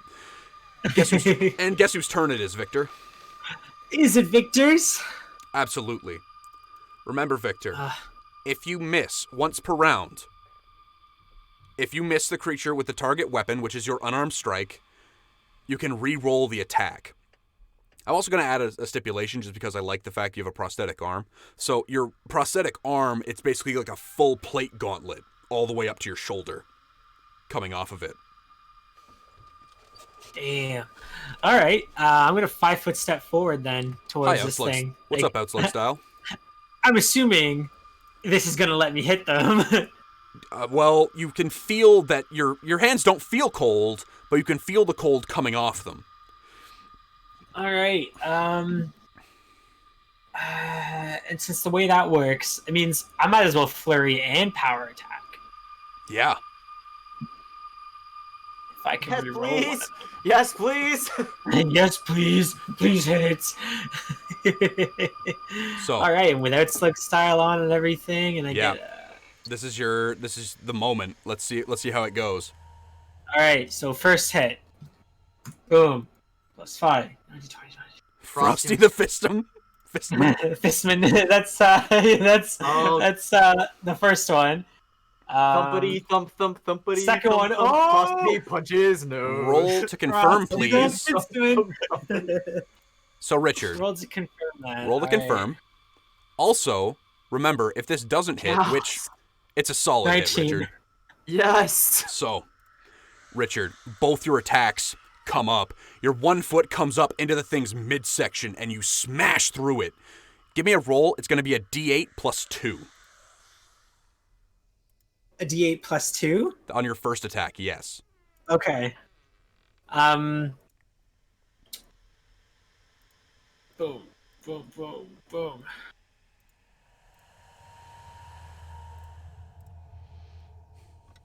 All right. So I'm not getting any of my other bonuses, am I? Your physical damage isn't doing the damage to it It's the magic damage coming from the from the gauntlets. Yes. So Nice. your physical fist doesn't do anything to it. But actually, Richard, we'll also say that you can add your strength modifier because you're technically putting the force behind the magic item. It won't be your base damage, but it'll still be a little bit more. So you can add your regular strength modifier to this damage. Okay. I think that's a fair rule. This is also kind of like a very unique situation. It's like how do you So- surround a fist with magic and then make it so that the strength behind it doesn't do anything else? So Yeah. So it doesn't just make my fist magical or anything. no, it does not. It makes it so that it'll do an addition. So if you were to hit something normally with this, so if you were to do this on a goblin, it would do your D8 from your thing plus your power attack bonus damage plus another D8 plus every 2 caster levels Astrid has. So it would be effectively 2d8 plus whatever your power attacking damage bonus is plus another 2 on top of that. Yeah. All right. I will let you do the math. Just tell me what to do. Roll your damage normally because it's normally a d8, and then add 2 to whatever your normal damage is. So you rolled a 3. We're gonna hold on to that roll for a second. You can roll another d8 because we're gonna crit it as well. So that's also happening. I'm not cheapening I'm not cheapening that critical. That's dope. Oh yeah. And you still have the ward too. You literally look like a fucking tundra warrior as you come up and you start to rip this thing apart with your bare hands. Okay, so Frosty. So Frosty Richard, the Fistman. let's do some damage. Let's calculate this up a little bit. So All right. your first attack, you landed a solid hit. 3. That is What's your regular damage bonus on a power attack without slug style?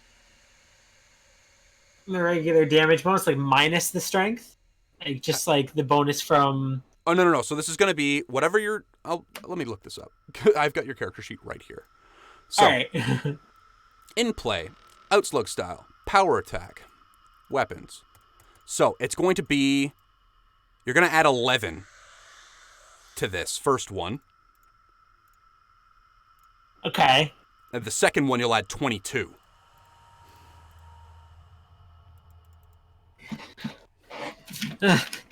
Pen. What's 14. 16 plus 22, Richard. It's like 38 points of damage. 38. 38, yes. Okay. That's Victor. double its health.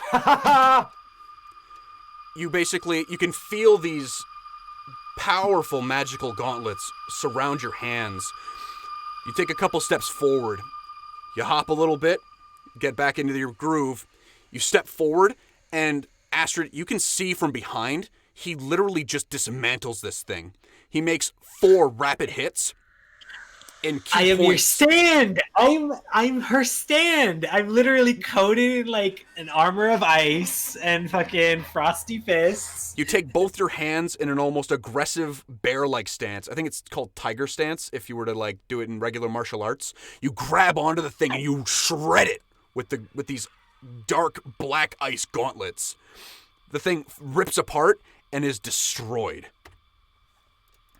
Because that thing already took some damage. All right, that was probably the luckiest I've ever been in Pathfinder. Is those 3 rolls right there in a row? I would put that up there with Half Thor versus Barvasi as far as like awesome moments. So goes to next in the initiative, Tor. Wrap this up. Cool. Swift action, Weapon of the Chosen. Yep. I've got my axiomatic strike on. You do. So I need to roll at least a 10. You're winding up the chain. I missed. Tor, what's your total? It's 13. 13? Yeah, because I have a -3 to that. And my Cold Iron Spike is a +8 to hit. So it's a +5 to hit. So that's a 13. It just barely misses, yeah. Yeah. As you wind up the strike with Weapon of the Chosen, the lightning and the fire seem to crackle and ignite with each other, causing a minor explosion. As you go to swing it down, the two energies combining basically throws the chain off in a moment of reaction, and it smashes into the wall next to you but misses the shadow. Quick question. Quick answer. Is this technically missing due to concealment? They technically do not have concealment right now. Okay. Because you have your light. So no, it is not. Okay. If you would have to roll percentile if it was concealment, Brevin. So if I have you roll percentile after an attack roll, that's where that's gonna proc.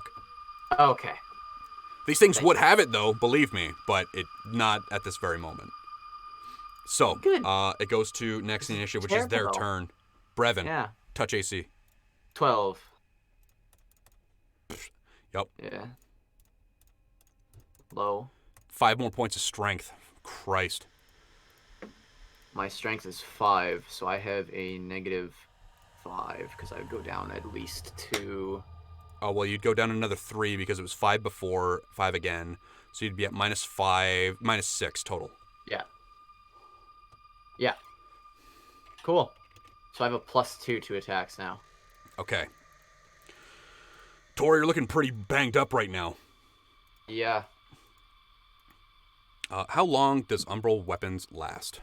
Let's check that really quick. It lasts 1 round 1 round? per level. So 4 rounds. 4 rounds.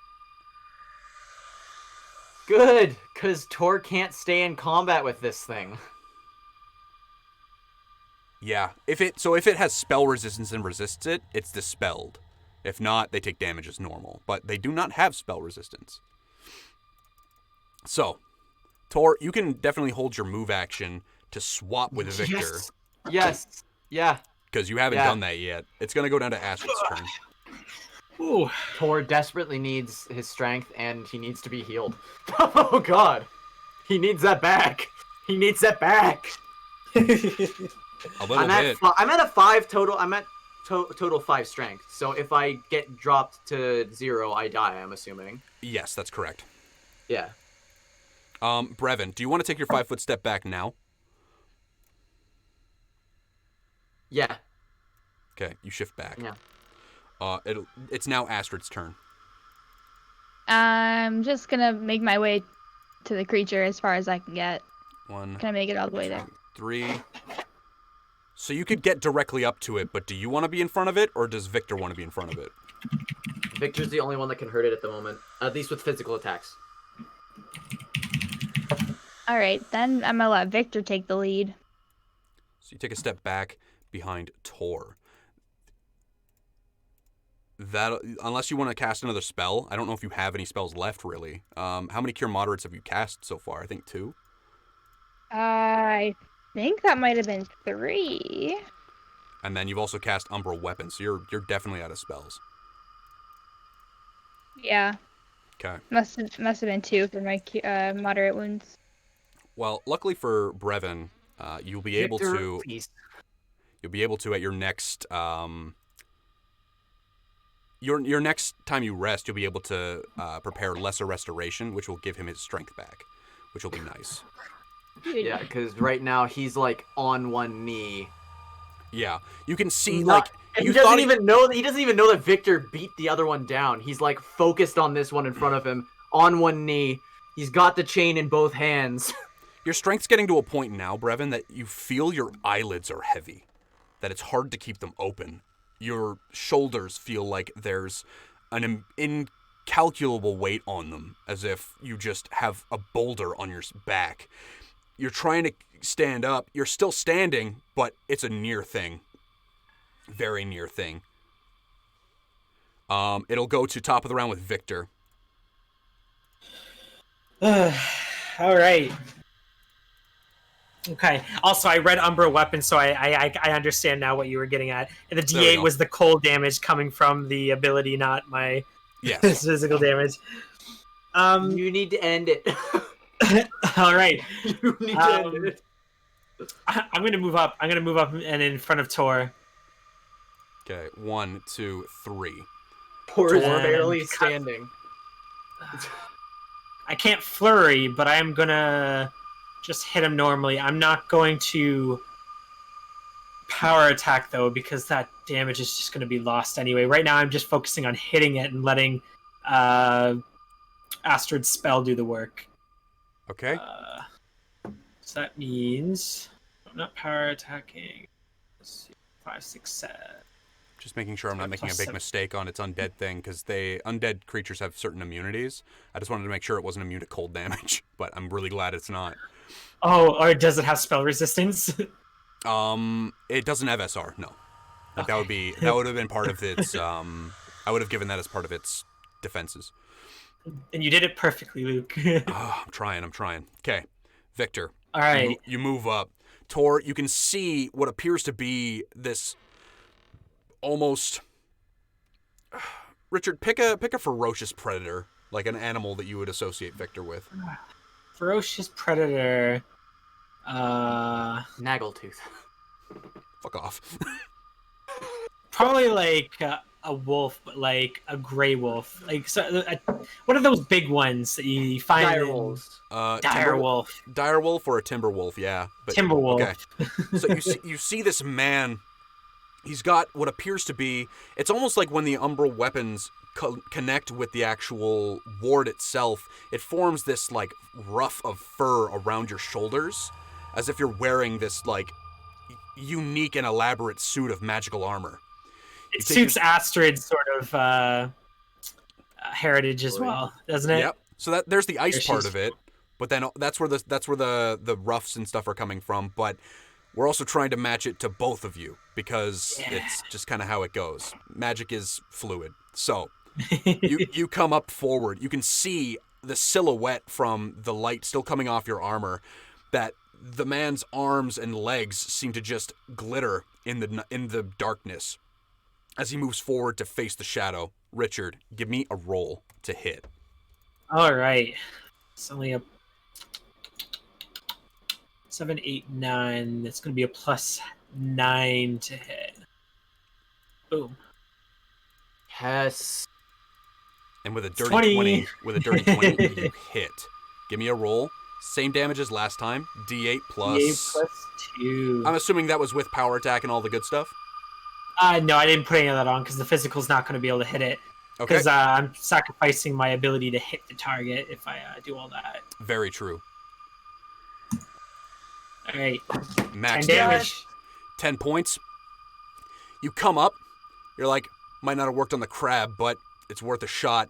You bring your foot up again with these vicious, they look like they're almost clawed like wolf feet.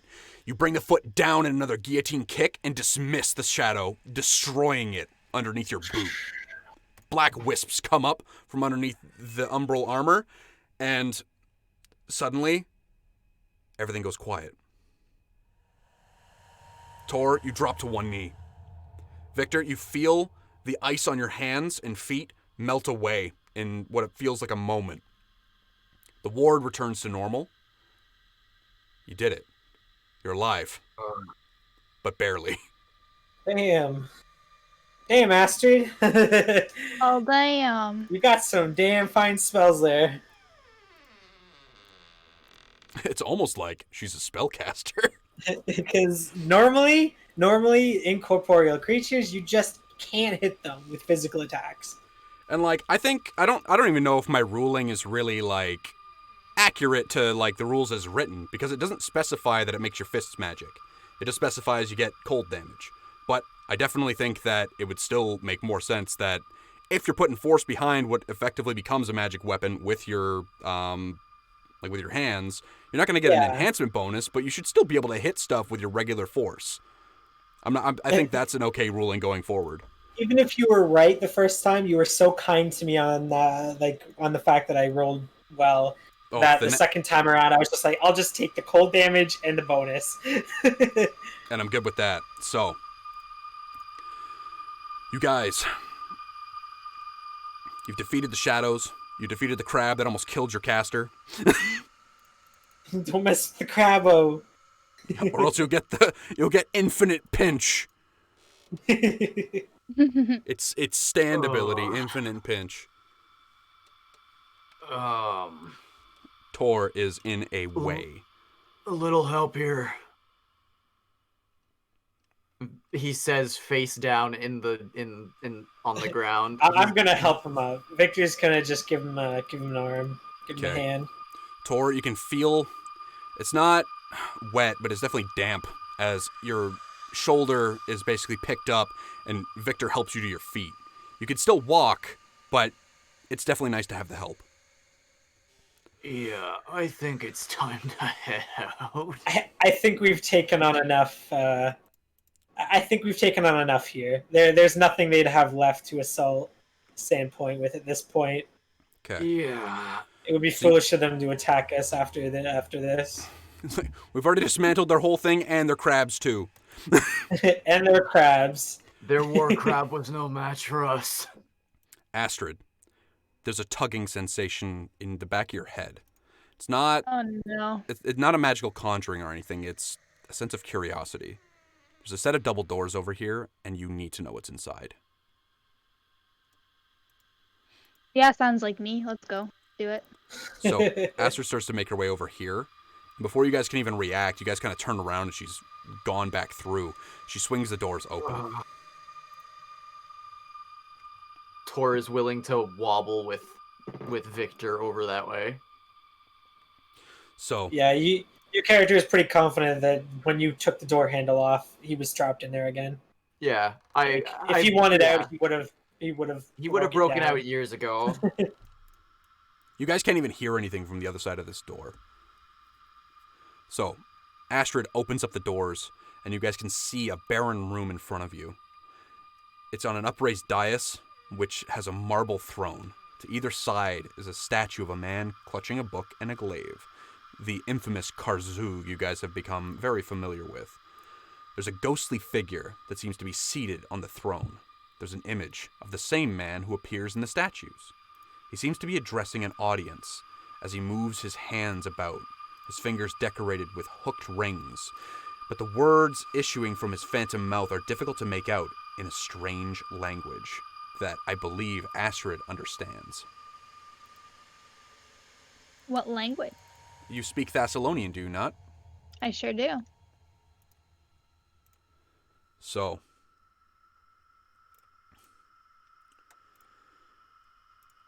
he speaks. Marble throne. The other two, like the guys are just like, what are you doing? Like there's just there's another ghost we gotta fight. Like we're out of gas. We need to go. But the man basically speaks in Thessalonian. It's a deep, rich basso. And he says, it's basically a repeat of a message over and over. It says, is upon us, but I command you, remain. Witness my power. How Aslanist's petty wrath is but a flash compared to my strength. Take my final work to your grave, and let its memory be the last thing you. And that's it. And it repeats the message over and over and over again. His final creation. Be that you. What do you hear, Astrid?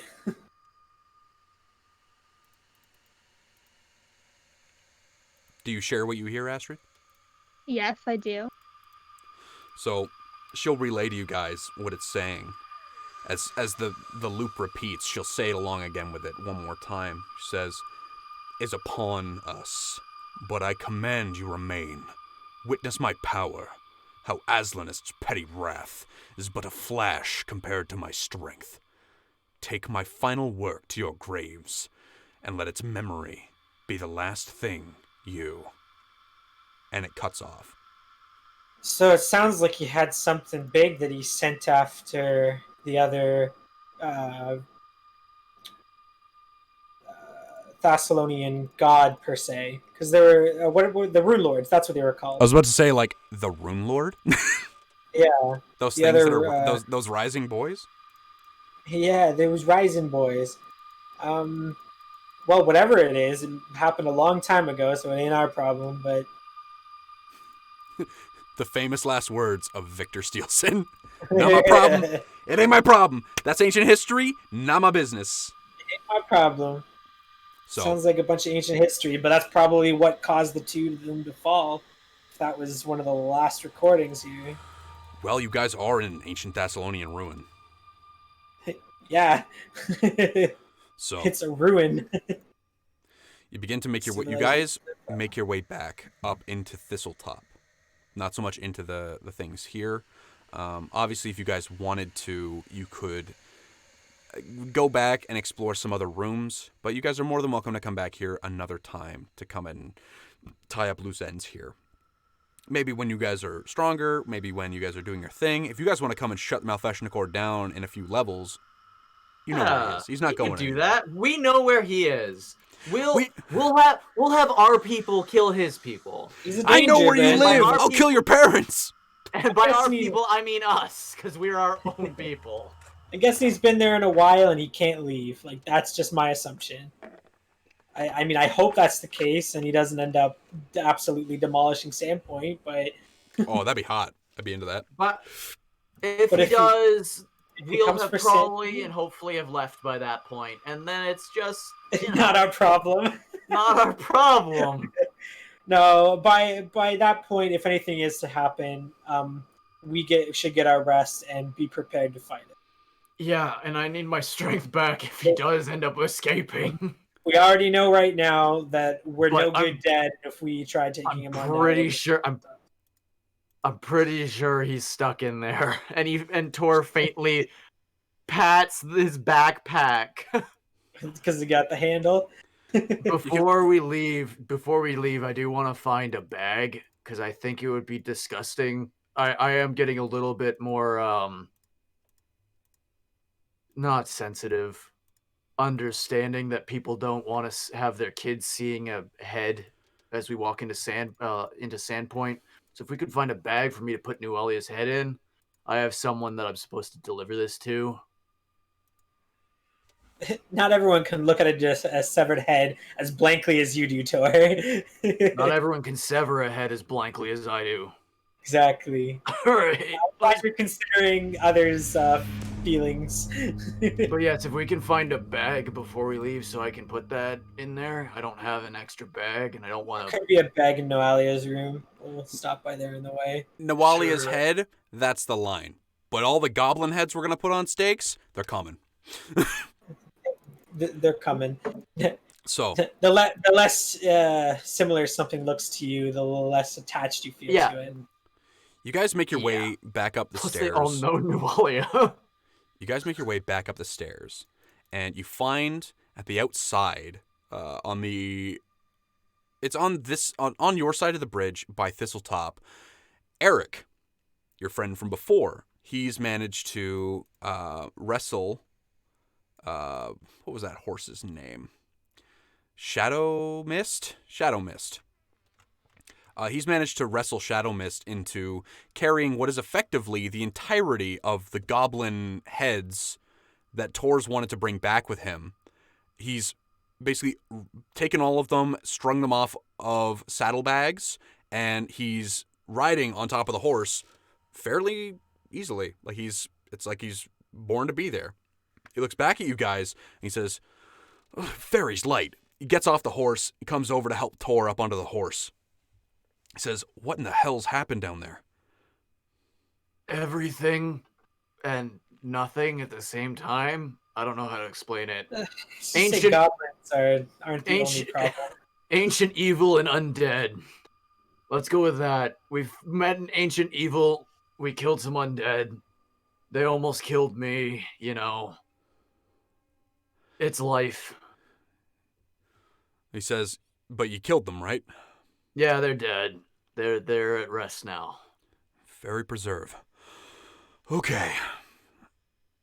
He will, Brevin, you're going to have, who's damaged right now as far as like hit points? Like who's taking damage? I have 19 out of 22. I'm pretty hurt, like covered in cuts and bruises still. Okay. All of us are pretty broken. So Eric will look you guys all up and down, and he'll basically close his eyes, and when he opens them again, it's that same strange pink-purple energy that kind of comes flowing forward. His arms begin to change and be taken up by almost this ectoplasmic fire of the same color. His body begins to effectively change, and you guys look at it, and it's terrifying, but he reaches out and moves through you. Each of you in turn, you guys are all going to heal a substantial amount of hit points, but anything you guys don't get back, he's going to effectively cast spells on you guys and uses channel energy until you are all at full. Unfortunately, he doesn't have anything to heal strength damage, but he will take away all of the superficial damage to your bodies. That's fine with me. If I'm not able to hit something, that's okay. If I'm able to be another meat bag, a meat bag that's difficult to hit, that's also okay with me. He's going to say, "Yeah, this one kind of caught me by surprise too." He's going to like hold up by the scruff of the coat an unconscious Snongle. Says, "She came sprinting out of this place and face planted into a post and hasn't woken up." Snongle. He drapes her back over the horse, and he says, "I remember you were talking about wanting to set an example." He kind of like holds his hand up and shows the goblin heads. "I think I got them all." Yeah, Tor starts counting. 17. Yeah, you got them. He says, we should get you guys back to Sandpoint. Yeah. That way I can move on with my life. He kind of smiles. Yeah. I'm already itching to move. So that's fair. Let's go. Tor, you're put on the back of the horse. The horse isn't happy about it, and you can tell a little bit, but Eric pats its nose, and it calms. Grabs it by the reins and walks it gingerly over top of the bridge. There's a moment where you guys are worried that it's going to be catastrophic. The horse's hoof goes through one of the planks, and it almost panics, but Eric is there, and he ushers it. It brings its foot up. He helps it guide it up, and it continues walking and makes it the rest of the way to the other side, back into the thistlewood. You guys all make your way across as well, and you make your way back to Sandpoint through the trees and the briars.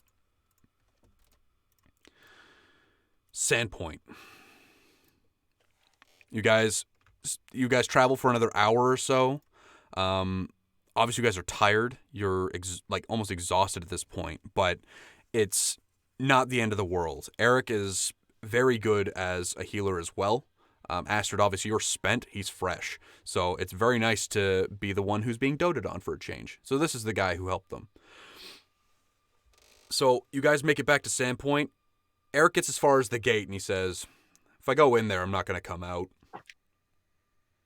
That's fine. As long as this, you can, do you want to take the horse? He frowns for a second, and he says, "No, I don't think so." Okay. He says, All right. when you guys really need me, I'll be there. But for now, this will be our parting. It was nice meeting you. He'll kind of like, Uh, he'll kind of look at you, Tor, and you're like kind of in your dismantled state, and he's just like, likewise to you, but he kind of like has a warm smile for the rest of the group. Keep in mind, Pharasma isn't exactly friendly with Zonkathon. They're not rad. He gets a really weird vibe off of you. Even though he's willing to help you, he still gets a weird vibe from you. Yeah. So everyone does. He says straight up, I says- do bad things for good people. he says, Lady of Graves go with you. And he walks off down the trail. I Thank you. totally blank on the actual name of the road. It's not the Sword Coast Road because that's D&D, but it's the equivalent in Pathfinder. I can't remember, but he basically just walks off, and then as he gets smaller and smaller into the sunset, eventually he just becomes a black outline and then disappears altogether. You guys take Shadow Mist and a number of the goblin heads. Your clothes are all shredded, torn to ribbons. Snongle is draped over top of Victor's one shoulder, and Astrid, you are, even though you're not terribly strong and you have been weakened, you're still able to support Tor. He's whipcord and he's not terribly heavy, but he needs a shoulder. And you guys make your way back into, oh my god, Tor's head count. Oh, it's gross, dude. That's a lot of heads. It's That's a a lot couple. of heads. It's definitely a couple. Get out of here, bot. So long. Be gone. Be gone, bot. Be So- gone, bot. You guys take Shadow Mist back through the gates of Sandpoint. One of the guards is hasty to pull the portcullis down. As you guys, he starts shouting for Sheriff Hemlock. Sheriff Hemlock, come quick. The sheriff comes out. Where did his token go? Come on now. Where are you, Hemlock? I know Bring you're it back now, y'all. There you are. He's right there. Jeez. Hemlock this time. Hemlock this time. Two people come out. Sheriff Hemlock and Shalelu.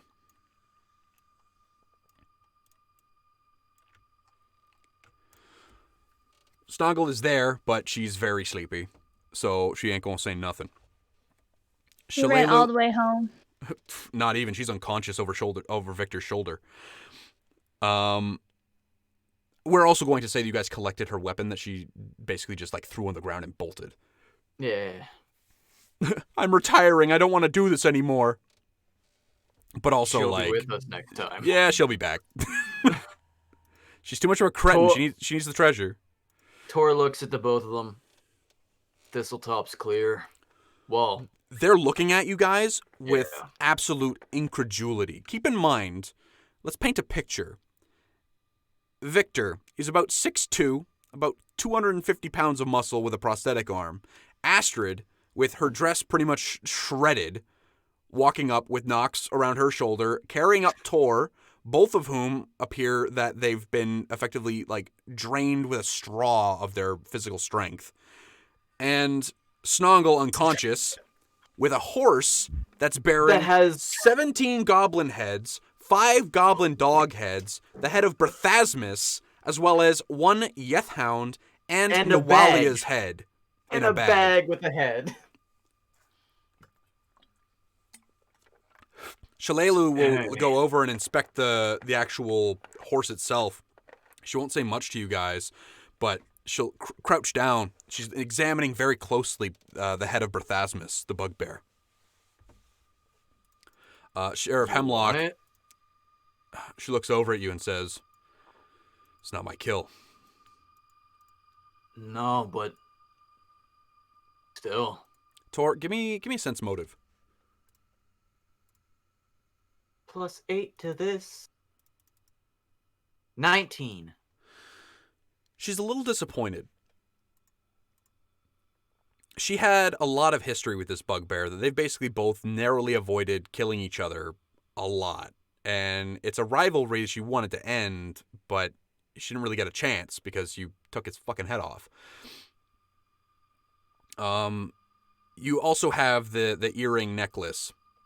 Not earring necklace, good grief. The necklace of ears. It is technically an ear ring, but it's a bunch of elf ears on a leather cord that you took off the body.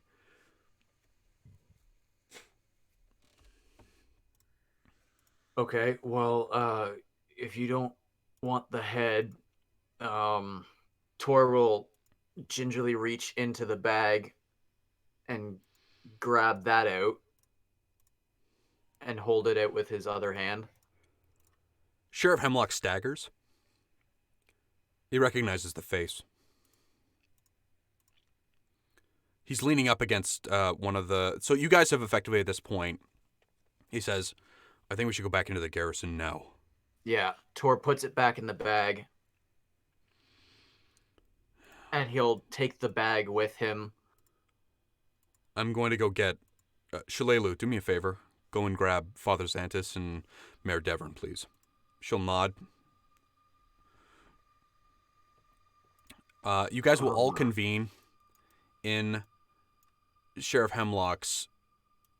almost his office, but it's part of the rest of it, right? Yeah, Father part of the Xantis. barracks. Yes. Father Xantis was good. And then we got Kendra Devon. Where'd you go? There you are. Huh. Bring her to the front. Get up here. Bring her to Come the on. front now, y'all. Let's go, baby. Let's go. Okay. Shalelu will excuse herself. She'll say, I need a moment. What did you intend to do with those goblin heads?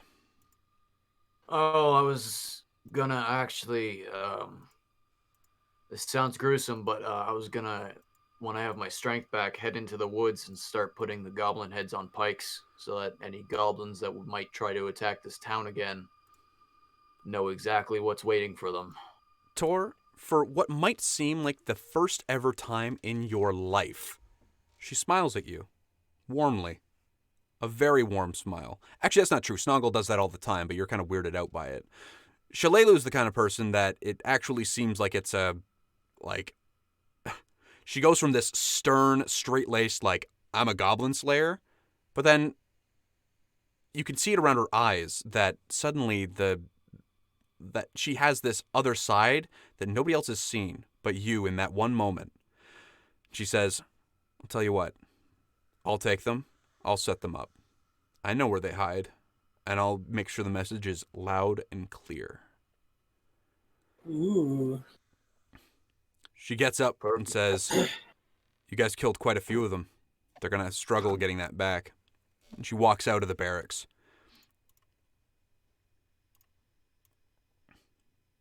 Okay. Father Xantis is sitting in a chair, looking, his hands are, he's kind of wringing his hands in the chair that he's sitting in. He looks visibly nervous. Mayor Devon is pacing. Sheriff Hemlock is obviously seated behind his desk, waiting for you guys to explain what just happened.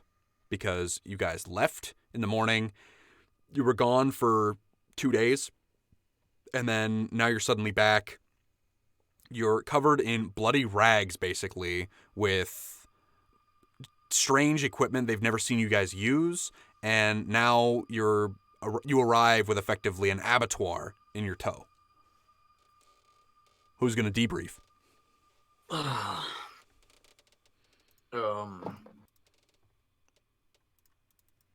Does anyone else want to talk, or do you want me to say what we did? Oh, I feel go like I ahead, would do an Tor. adequate job. Oh, okay. All right. Tor looks at all of them. So I assume that you all had been told about the fact that the daughter of Father Tobin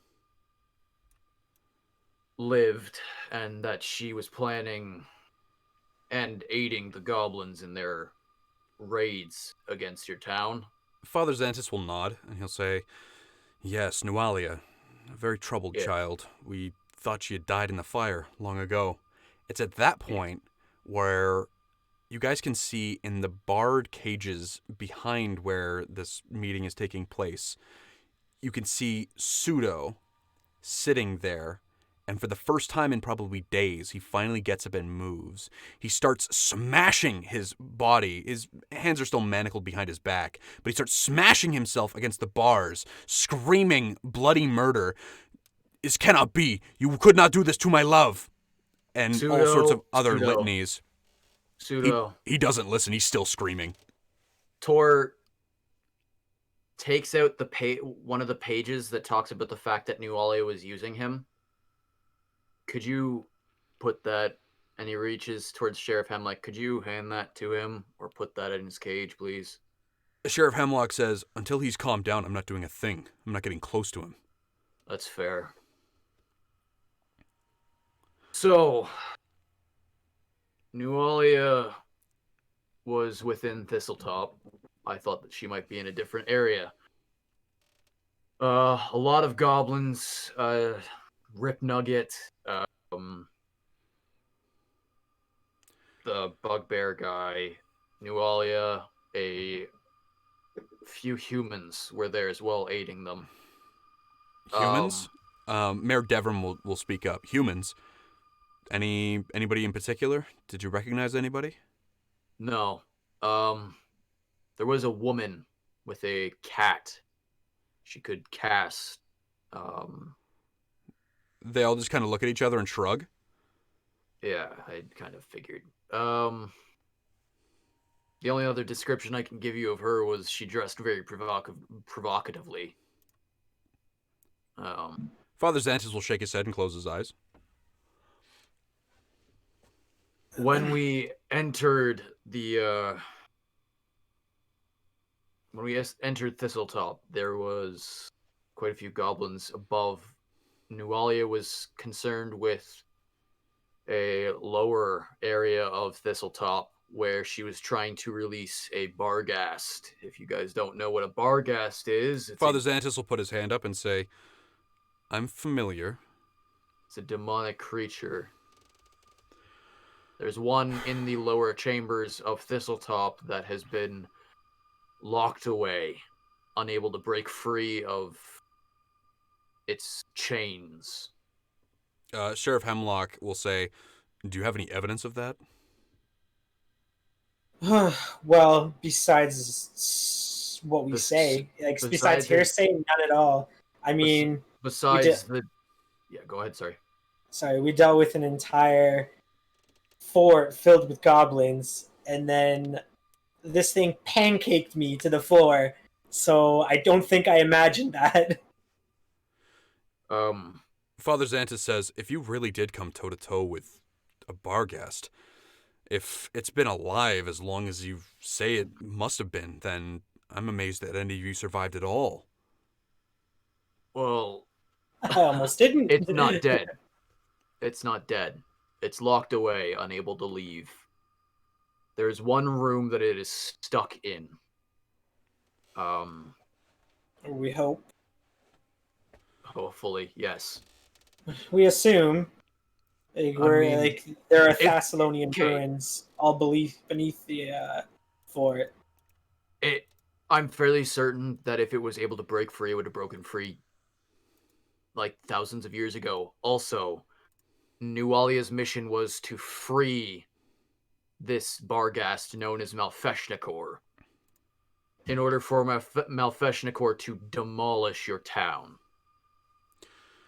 Mayor Devon will close her eyes as if trying to wrap her head around all this. Keep in mind, she's an aristocrat. She's just the mayor. Like, goblins attacked her town and she's upset, and now you're saying that there was supposed to be a greater Barghast that was going to come and tear the whole place apart.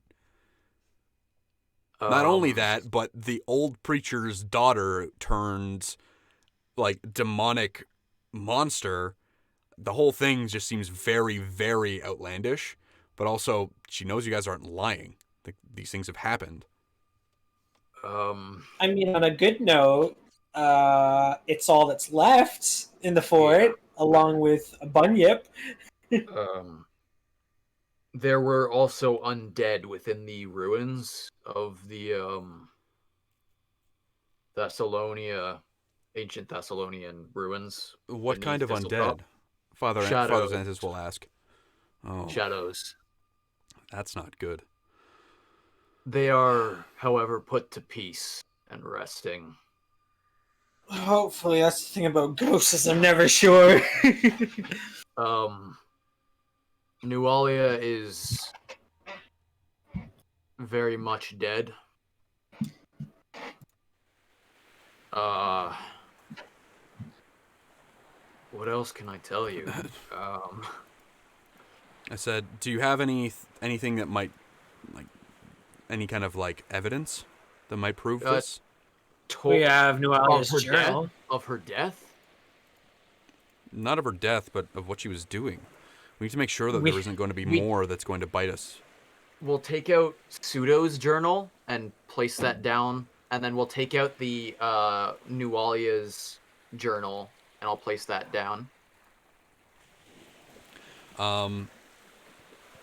They'll kind of like shuffle through the papers because obviously it wasn't a full journal. It was just a bunch of like loose leaf notes. They'll kind of like shift through it, and when the term Norgorber and the Skinsaw cult come up, Father Xanthus will make a face. It's a little worse than the face that he made when you brought that holy text of Lamashu into his church. It's worse than that face, and that should tell you everything you need to know about how bad these guys are. Ooh. We did find down below in Thistletop a church to Lamashtu on the second level. A shrine of sorts. Yeah. Upon it, there's a book and a symbol. I left those because I don't really know how to destroy them. Like I tried with the other two. Father Xanthus says that he doesn't have the kind of power either to consecrate a desecrated place. That it's something that they'll have to requisition from somebody, perhaps from Magnamar or maybe Corvosa. But he can definitely work on trying to get somebody down here to see to it. If I can suggest anything, I suggest taking the fort for yourselves. Same point could use an outpost as defensible as that. While you have the time and it's empty, yeah. They'll kind of look at each other and say, we don't have... So, this is, like, out of character for a second. This stuff is far enough away that the only reason the goblins forted up there is because it's not necessarily, like, super close to Sandpoint, but it is close enough. Like, it's a half-hour ride. So, effectively, you could set up a really good outpost there, but they already have the garrison here. The city is supposed to be defensible. Like, that's why the city was built here. There are walls. They have a few select entrances. They have choke points. They don't need to set up an outpost there. It's not a terrible idea though, considering like Thessalonian ruins beneath. I'm more or less considering like other people's interests. They'll kind of nod along and they'll say, "We'll see if anybody is interested in taking part." I will also say, if you perhaps find a pillar with what looks to be gold upon it, leave that be. Do not touch it. Do not go near it. They all just kind of look at each other. Now, Brevin, out of character, that pillar's gone. Like, it vanished. It was something Nualia never found. She was trying to free Malfeshnikor, but never got through that wall. So that is just down. Okay, then he doesn't say that. Sorry. Fair. I am going to describe the door, though, that if you come across a door without a handle, just don't question it. That's where Malfeshnikor is currently held. He's trapped within that room. We destroyed the key. Father Xanthus will say, at some point we're going to have to deal with that. It's not something we're going to have to be able to ignore for a terribly long time. I will say I will gladly, when I feel I am strong enough to fight that, I will gladly come back and fight it. Can't leave a job unfinished. Yeah. But right now, what is best for you all is to leave that thing and that room alone. They say, we're going to make sure that everyone from Sandpoint is aware to stay away from the Thistletop ruins, but I think it might be for the best if we just don't say anything and let them believe the goblins still rule there. People have avoided it up until now. If we don't tell them that it's cleared out, nobody will try and stake claim. Yeah. Because you guys do make a good point about it being a good outpost, but that means it makes a good target for bandits and other things too. Yeah. I will say none of them they can't get into that room. The key's gone. They'll say, thieves have a funny way of making sure that doors aren't an obstacle. I'm sure that your gnome friend, wherever she might be, Snongle, you guys dropped her off somewhere. I'm not sure, but At the tavern. Still on my shoulder. still on your shoulder. It's like your gnome friend kind of like motions to her. Mayor Devon will reach into her pockets, and she'll effectively pull out some gold, bags of gold. No. She'll slide them across the table and say, "Please take them. You've done more for this town than anybody could have asked for." I already have enough money for food, and Tor will take the bag, and he'll put it in Snongle's backpack. Okay. You guys are going to receive a total of 1,000 gold pieces between you. So everyone should get 250. Snongle will have 500. Unless you guys want to split that more evenly and just split it 3-3-3. I'm fine with the 250. Tor can do That's whatever fine. he wants with his portion. If he wants to give it to Snongle, that's on him. That is very true. Adventurers do be adventuring. So right, here we go. 250 added to mine. Father Xantus and Kendra Deverin, the mayor, will stand up and they'll say, "We do have other matters to attend to." Father Xantus will say, if you come by the church later, I'll be able to assist in restoring you. You seem to be in a peculiar state." Yeah. You mentioned you were fighting. You mentioned you were fighting shadows. We'll make sure that the damage is undone. Skin and bones turned to bones and bones. Yeah, seriously though, like he looked like he was whipcord. Now he just looks like a Like he looked skeletal. Now he looks like a skeleton.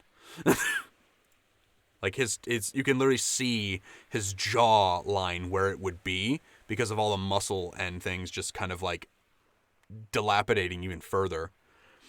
Tor no longer weighs like 140 pounds now.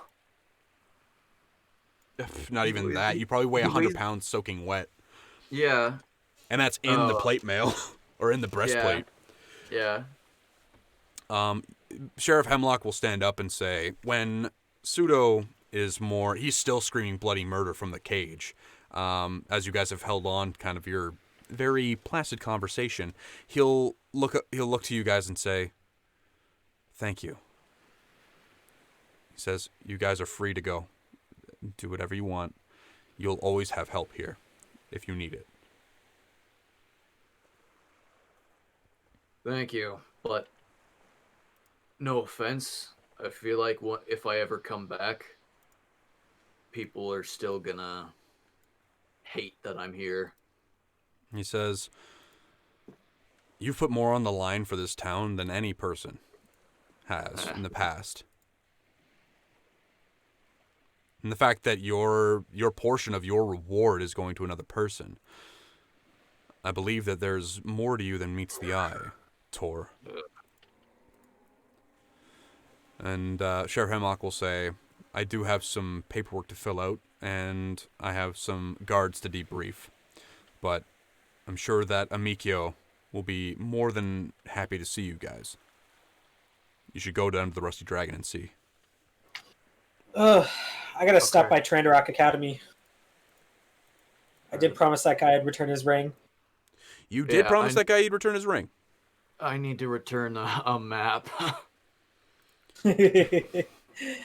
All keeping our promises. So, you guys, Astrid, what do you want to do? We'll start with you because we know where the other two are going to go. Where are you going to head to? I'll just go have a drink at the Rusty Dragon. Okay. The Rusty Dragon, you open up the tavern doors, and when you walk in, the entire place goes silent. From the back, you can see Berthana Corwin, I believe she's a halfling, elderly halfling matron that told you about Amikio's disappearance. There's a couple of other people. You don't see really. You can see that there's even who else?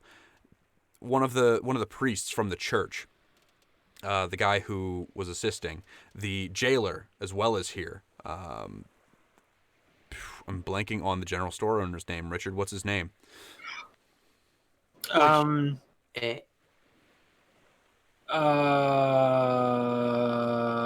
I can't remember.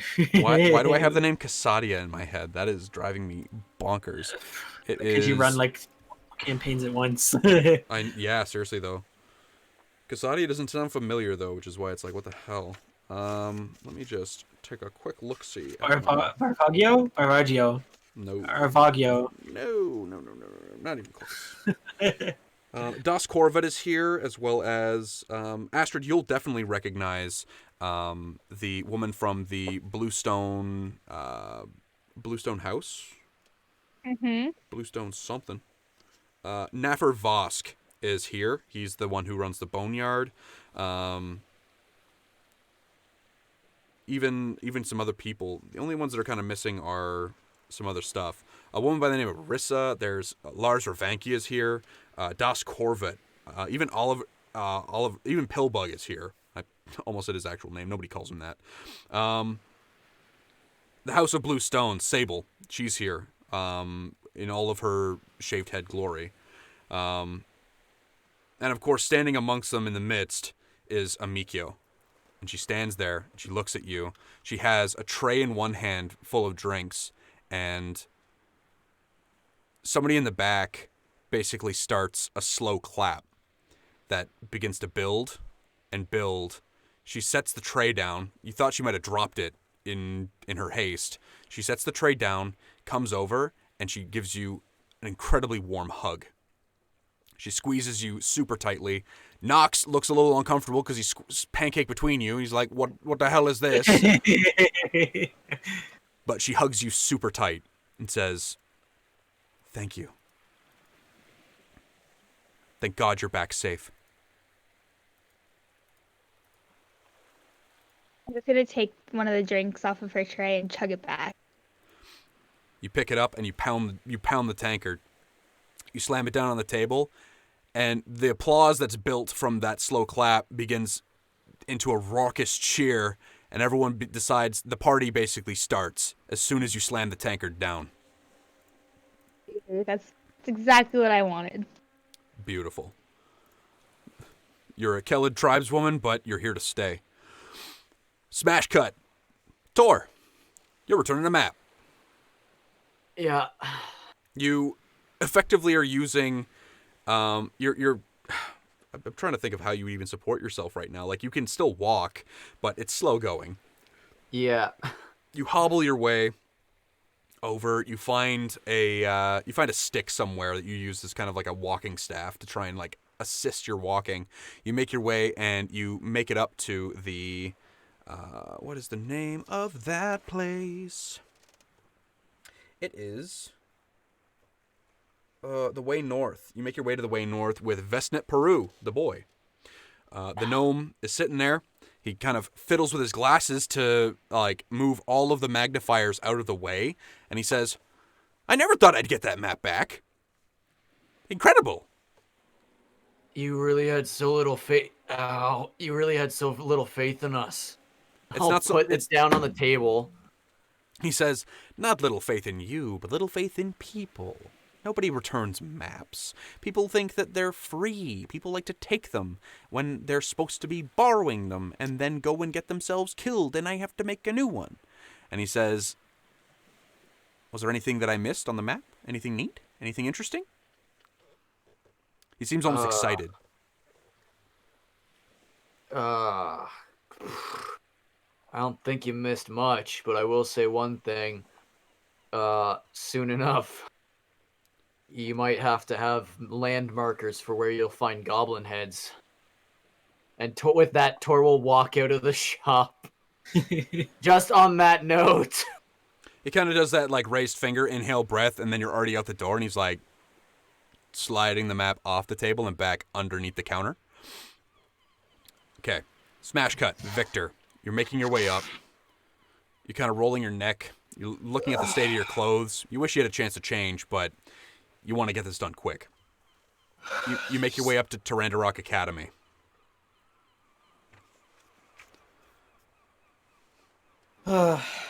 There's nobody outside, but the doors seem very very well done. Like they're still closed, but you can go up and you've been through them before. You just maybe have a knock or make your way inside. Yeah, I'm gonna knock first and then let myself in. So knock first. 3 loud booms, and you let yourself into the Tarandarok Academy. You can see that in this section, it's almost like a great hall. There's a long table where all the orphan children kind of come to eat.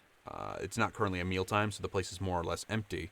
But as you come up and through, you make your way over, and from the way downstairs, you can see that your friend, and I don't hesitate to call him that, Ilsori, he comes up, still leaning on his cane, still as battle-scarred as ever, and he quirks a smile at you and says, "Made it back."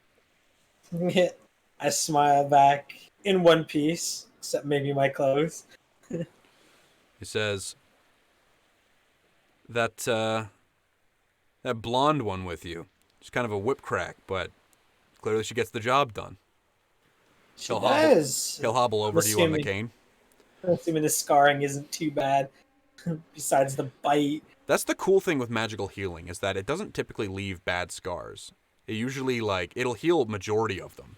But things like your nose that had to set properly, or if you had to rest overnight, some of the damage is still there. Obviously, the Malfeshnakor bite is still, you can still see, the red marks from where it picked you up and threw you around. There's still light bruising, but it looks like it's days healed. There's small puckerings. This ring came in handy. I'm going to toss him the ring back. It came in handy. He catches it out of the air, and he says, "You keep it." Flicks it back to you. He says, "Anything that will assist in the coming future. You guys have done more than enough for this town, and I didn't have to defend a single orphan, which means I can stay in retirement." I'm going to give that kind of silent appreciation. The kind of appreciation you can see on someone's face. Yeah, he'll give you that look back that just kind of says it's almost like a pass the torch kind of vibe of I was an adventurer, you are an adventurer. You'll need it, I won't. He kind of nods and says, "We should have a drink down at the Hagfish." Question, have you tried their challenge yet? I'm not stupid enough to try Nora. He starts hobbling over towards the front doors. He picks up a cloak and puts it on. It doesn't seem magical or anything. It's just a nice cloak. It is fall on a coastal town, so to keep the chill off. You haven't really noticed it because you've been hanging around with Astrid, and her spell casting is all ice-based.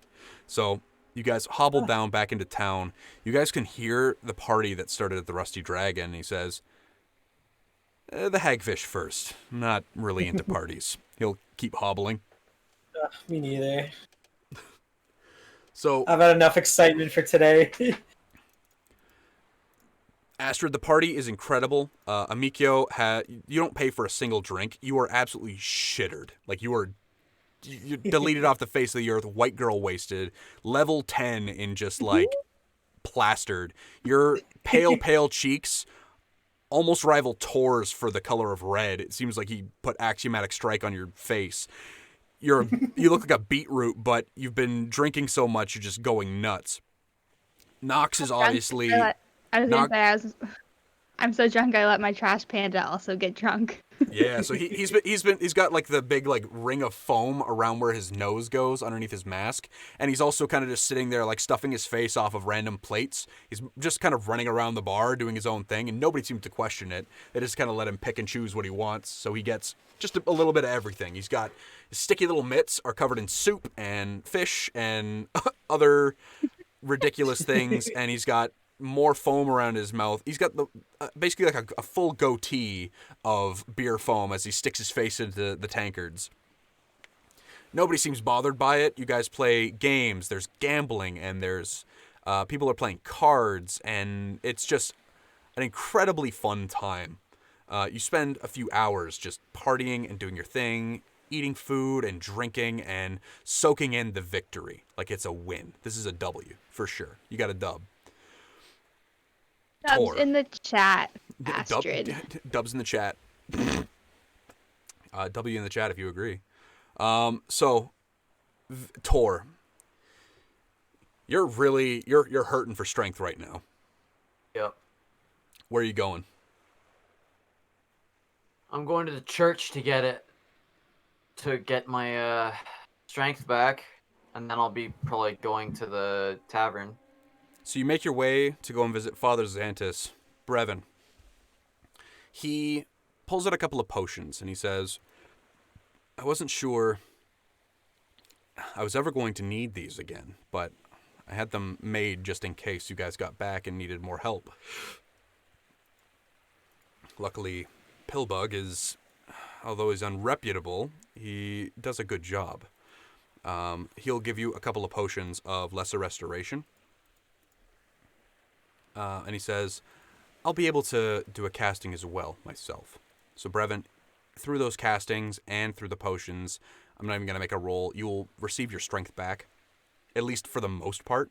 You'll have maybe 2 points of strength damage by the end of it, but it feels like you can basically you basically feel like Atlas now compared to what you were before. Yeah. Astrid, your damage will come back in time and with rest and like food and just keeping it real. Victor, you and Ilsori get to not the feed bag. It's the hagfish. Thank you. Hell's bells. What is up with me tonight? You arrive at the hagfish. A lot of names to remember. Yeah, seriously though, there's so many bars. The white deer hasn't even come up yet, but it's fine. So you guys make your way in, you open up the doors, and there he is, ya boy. That's Tundra Rock Academy. Where are you, Hagfish? Show me your secrets. Jargy Quinn, sitting behind the counter, polishing a glass, or a big old tankard. He looks at you guys as you come in, and he drops the tankard. Hey, finger guns. He kind of does it back at you half-heartedly in disbelief that you're still alive. I mean, there were a few close calls. There were a few close calls. You got some really cool scars, even though they're minimized from being what they were. But my goodness, you are battle-scarred. You look kind of awesome. I feel like the Bargas did enough that even, like, spiritual healing. Seriously, though, it did enough superficial damage that even Astrid's, like, healing hex and her patron were just, it wasn't even enough to cure all the damage. It did enough, but it's still rough. That's just another story to tell, besides the arm. He says, you want to know where I got this scar? He says, do tell. It's one of my favorite games. And you guys basically sit down and you start in on a game of yarns, which is a game where people basically try and tell the most outlandish story while still trying to keep all the facts straight. You tell the story straight, and people try and call you out, but every single time you keep going with another thing. You bring up how you one-punched this demonic entity. You used your bare hands to smash in the skull of a demonic dog. You used your bare feet to defeat goblins hand over fist. You punched your way through a wall made of wood, through a barricade to collapse it on more goblins where they slept. That you were enchanted to have gauntlets of ice to bolster your power and build yourself up into this, what seemed to be a celestial knight. You really hope that one day you'll be able to keep that going, and maybe you'll find something a little more permanent. The aesthetic was kind of neat.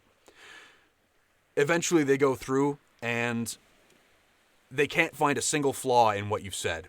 You go through and you tell them the story. You spin them the yarn, and it becomes it's almost like one of the theater people are sitting there, and they pull out a quill and a journal, and they're writing ferociously. They want to write a song about it. They want to get something down for something cool, and by the end of the night, they have a song about Victor Steelson, the Ice Wolf King. Frosty the Fistman. Frosty the Fistman. I'm gonna give him some name ideas. Victor the Fister, Frost the Fistman. Here you go. There's some names. And at the end of the night, Jargi says, "You know what? We might not be able to beat you at the yarns, but there is one thing that you haven't done yet, Steelson." He picks up a tankard and slams it on the table. I'm not really one to suggest this, but I think it's time for the rematch. All right. Oh no. Watch him get a nat 1. After everything that's happened tonight, watch him roll terribly. Come on, Victor. Fortitude save. What's my fortitude at now? Okay, it's a little better since we've left.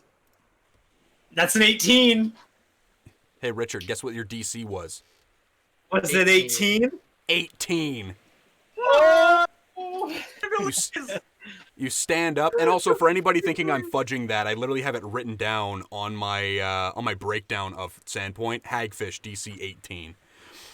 Victor, you stand up, you crack your knuckles against your prosthetic hand, you come over, and you pick up this disgusting-looking swill that's just in the just swimming around with, it was an extra deep scoop too.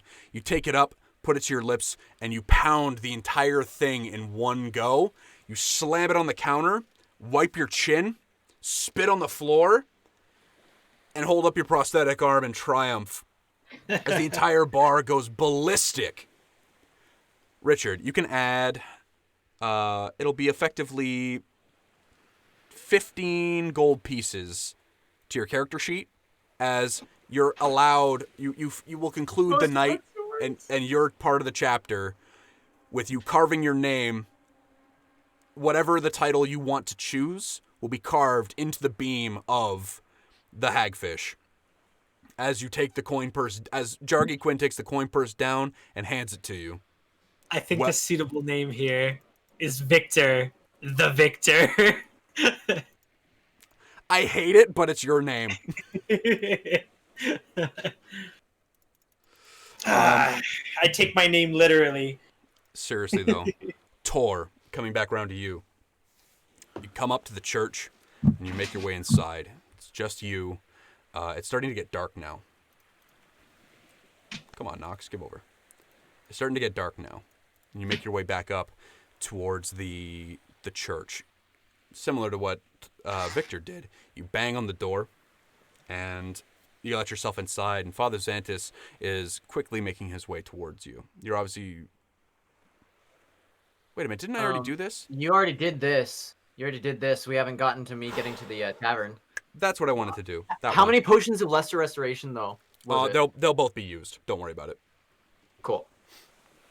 You took, what was it total, 12 points of strength damage? Yeah. Yeah. Lesser Restoration does a d4 of that back. So, I'm saying at the moment, I have 15 back. Yeah. Out of... 17. Wait, yeah. I'm 15. So you're basically just waiting for the rest to come in to be able to heal you back up. You'll still feel a little weak for a couple of days, but you'll be fine. Yeah. You leave Father Xantus' care and make your way back down the path towards the Rusty Dragon, where it seems like there's even fireworks being fired off now from outside. Is it Snongle? Oh. Who knows? Did they steal him out of her backpack? Also possible. Oh god.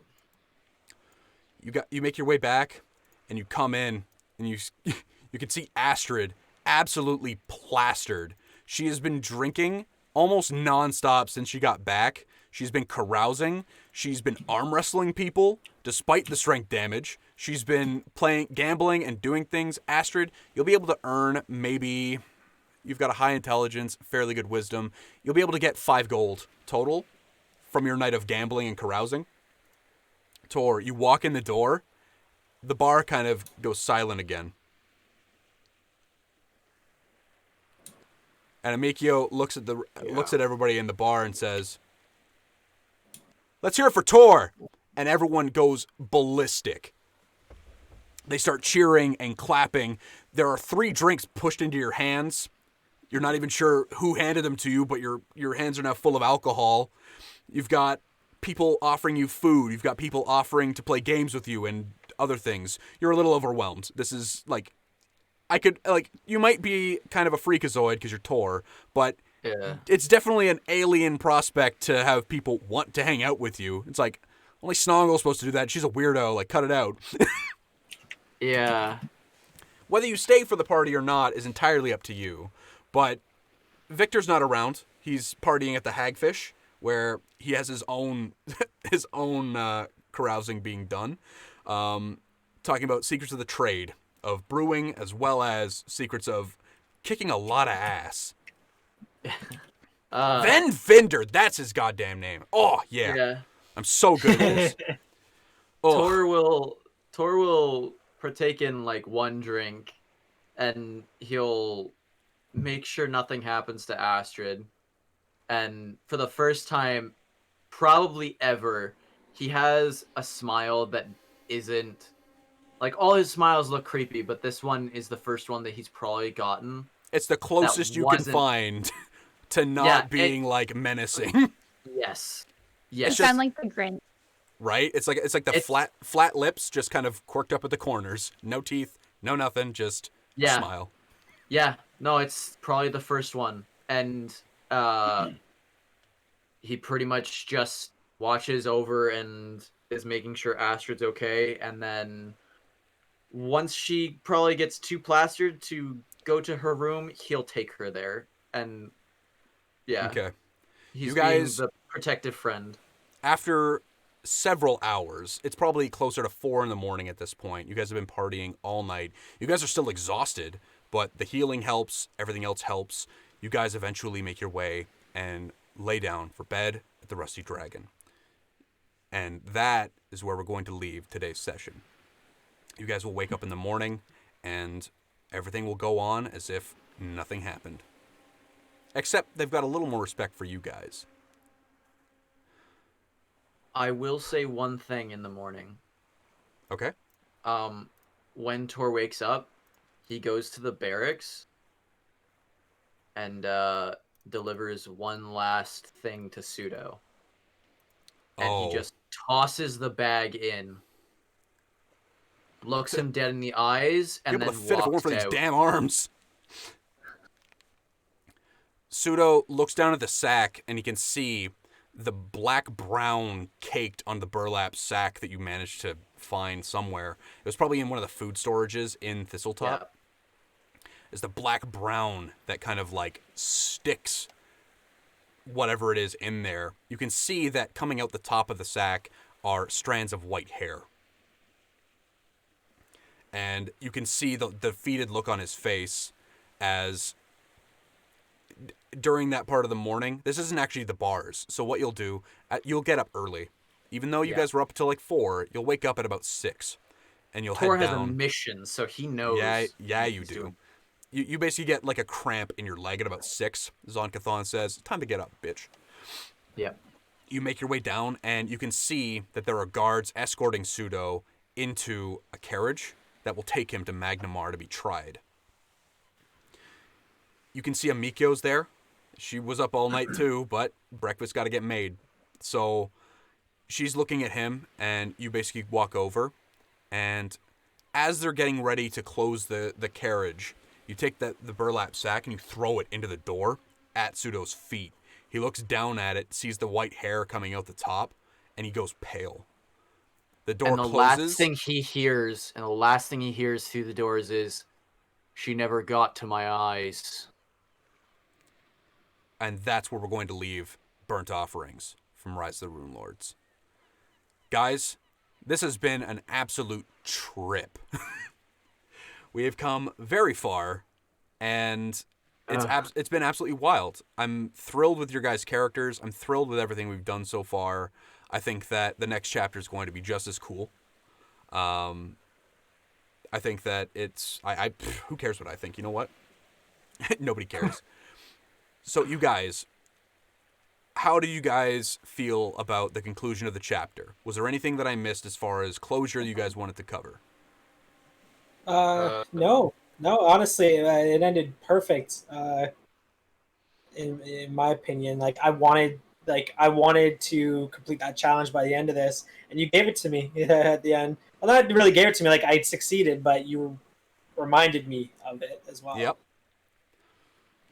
Tor got his twisted appreciation at Noalia. Hey, Pseudo made a promise that she would rip out my eyes. And you know what? Tor got to deliver what he thinks is justice. Pseudo will live with this pain for as long as he is alive. Brevin, mark one thing on your character sheet.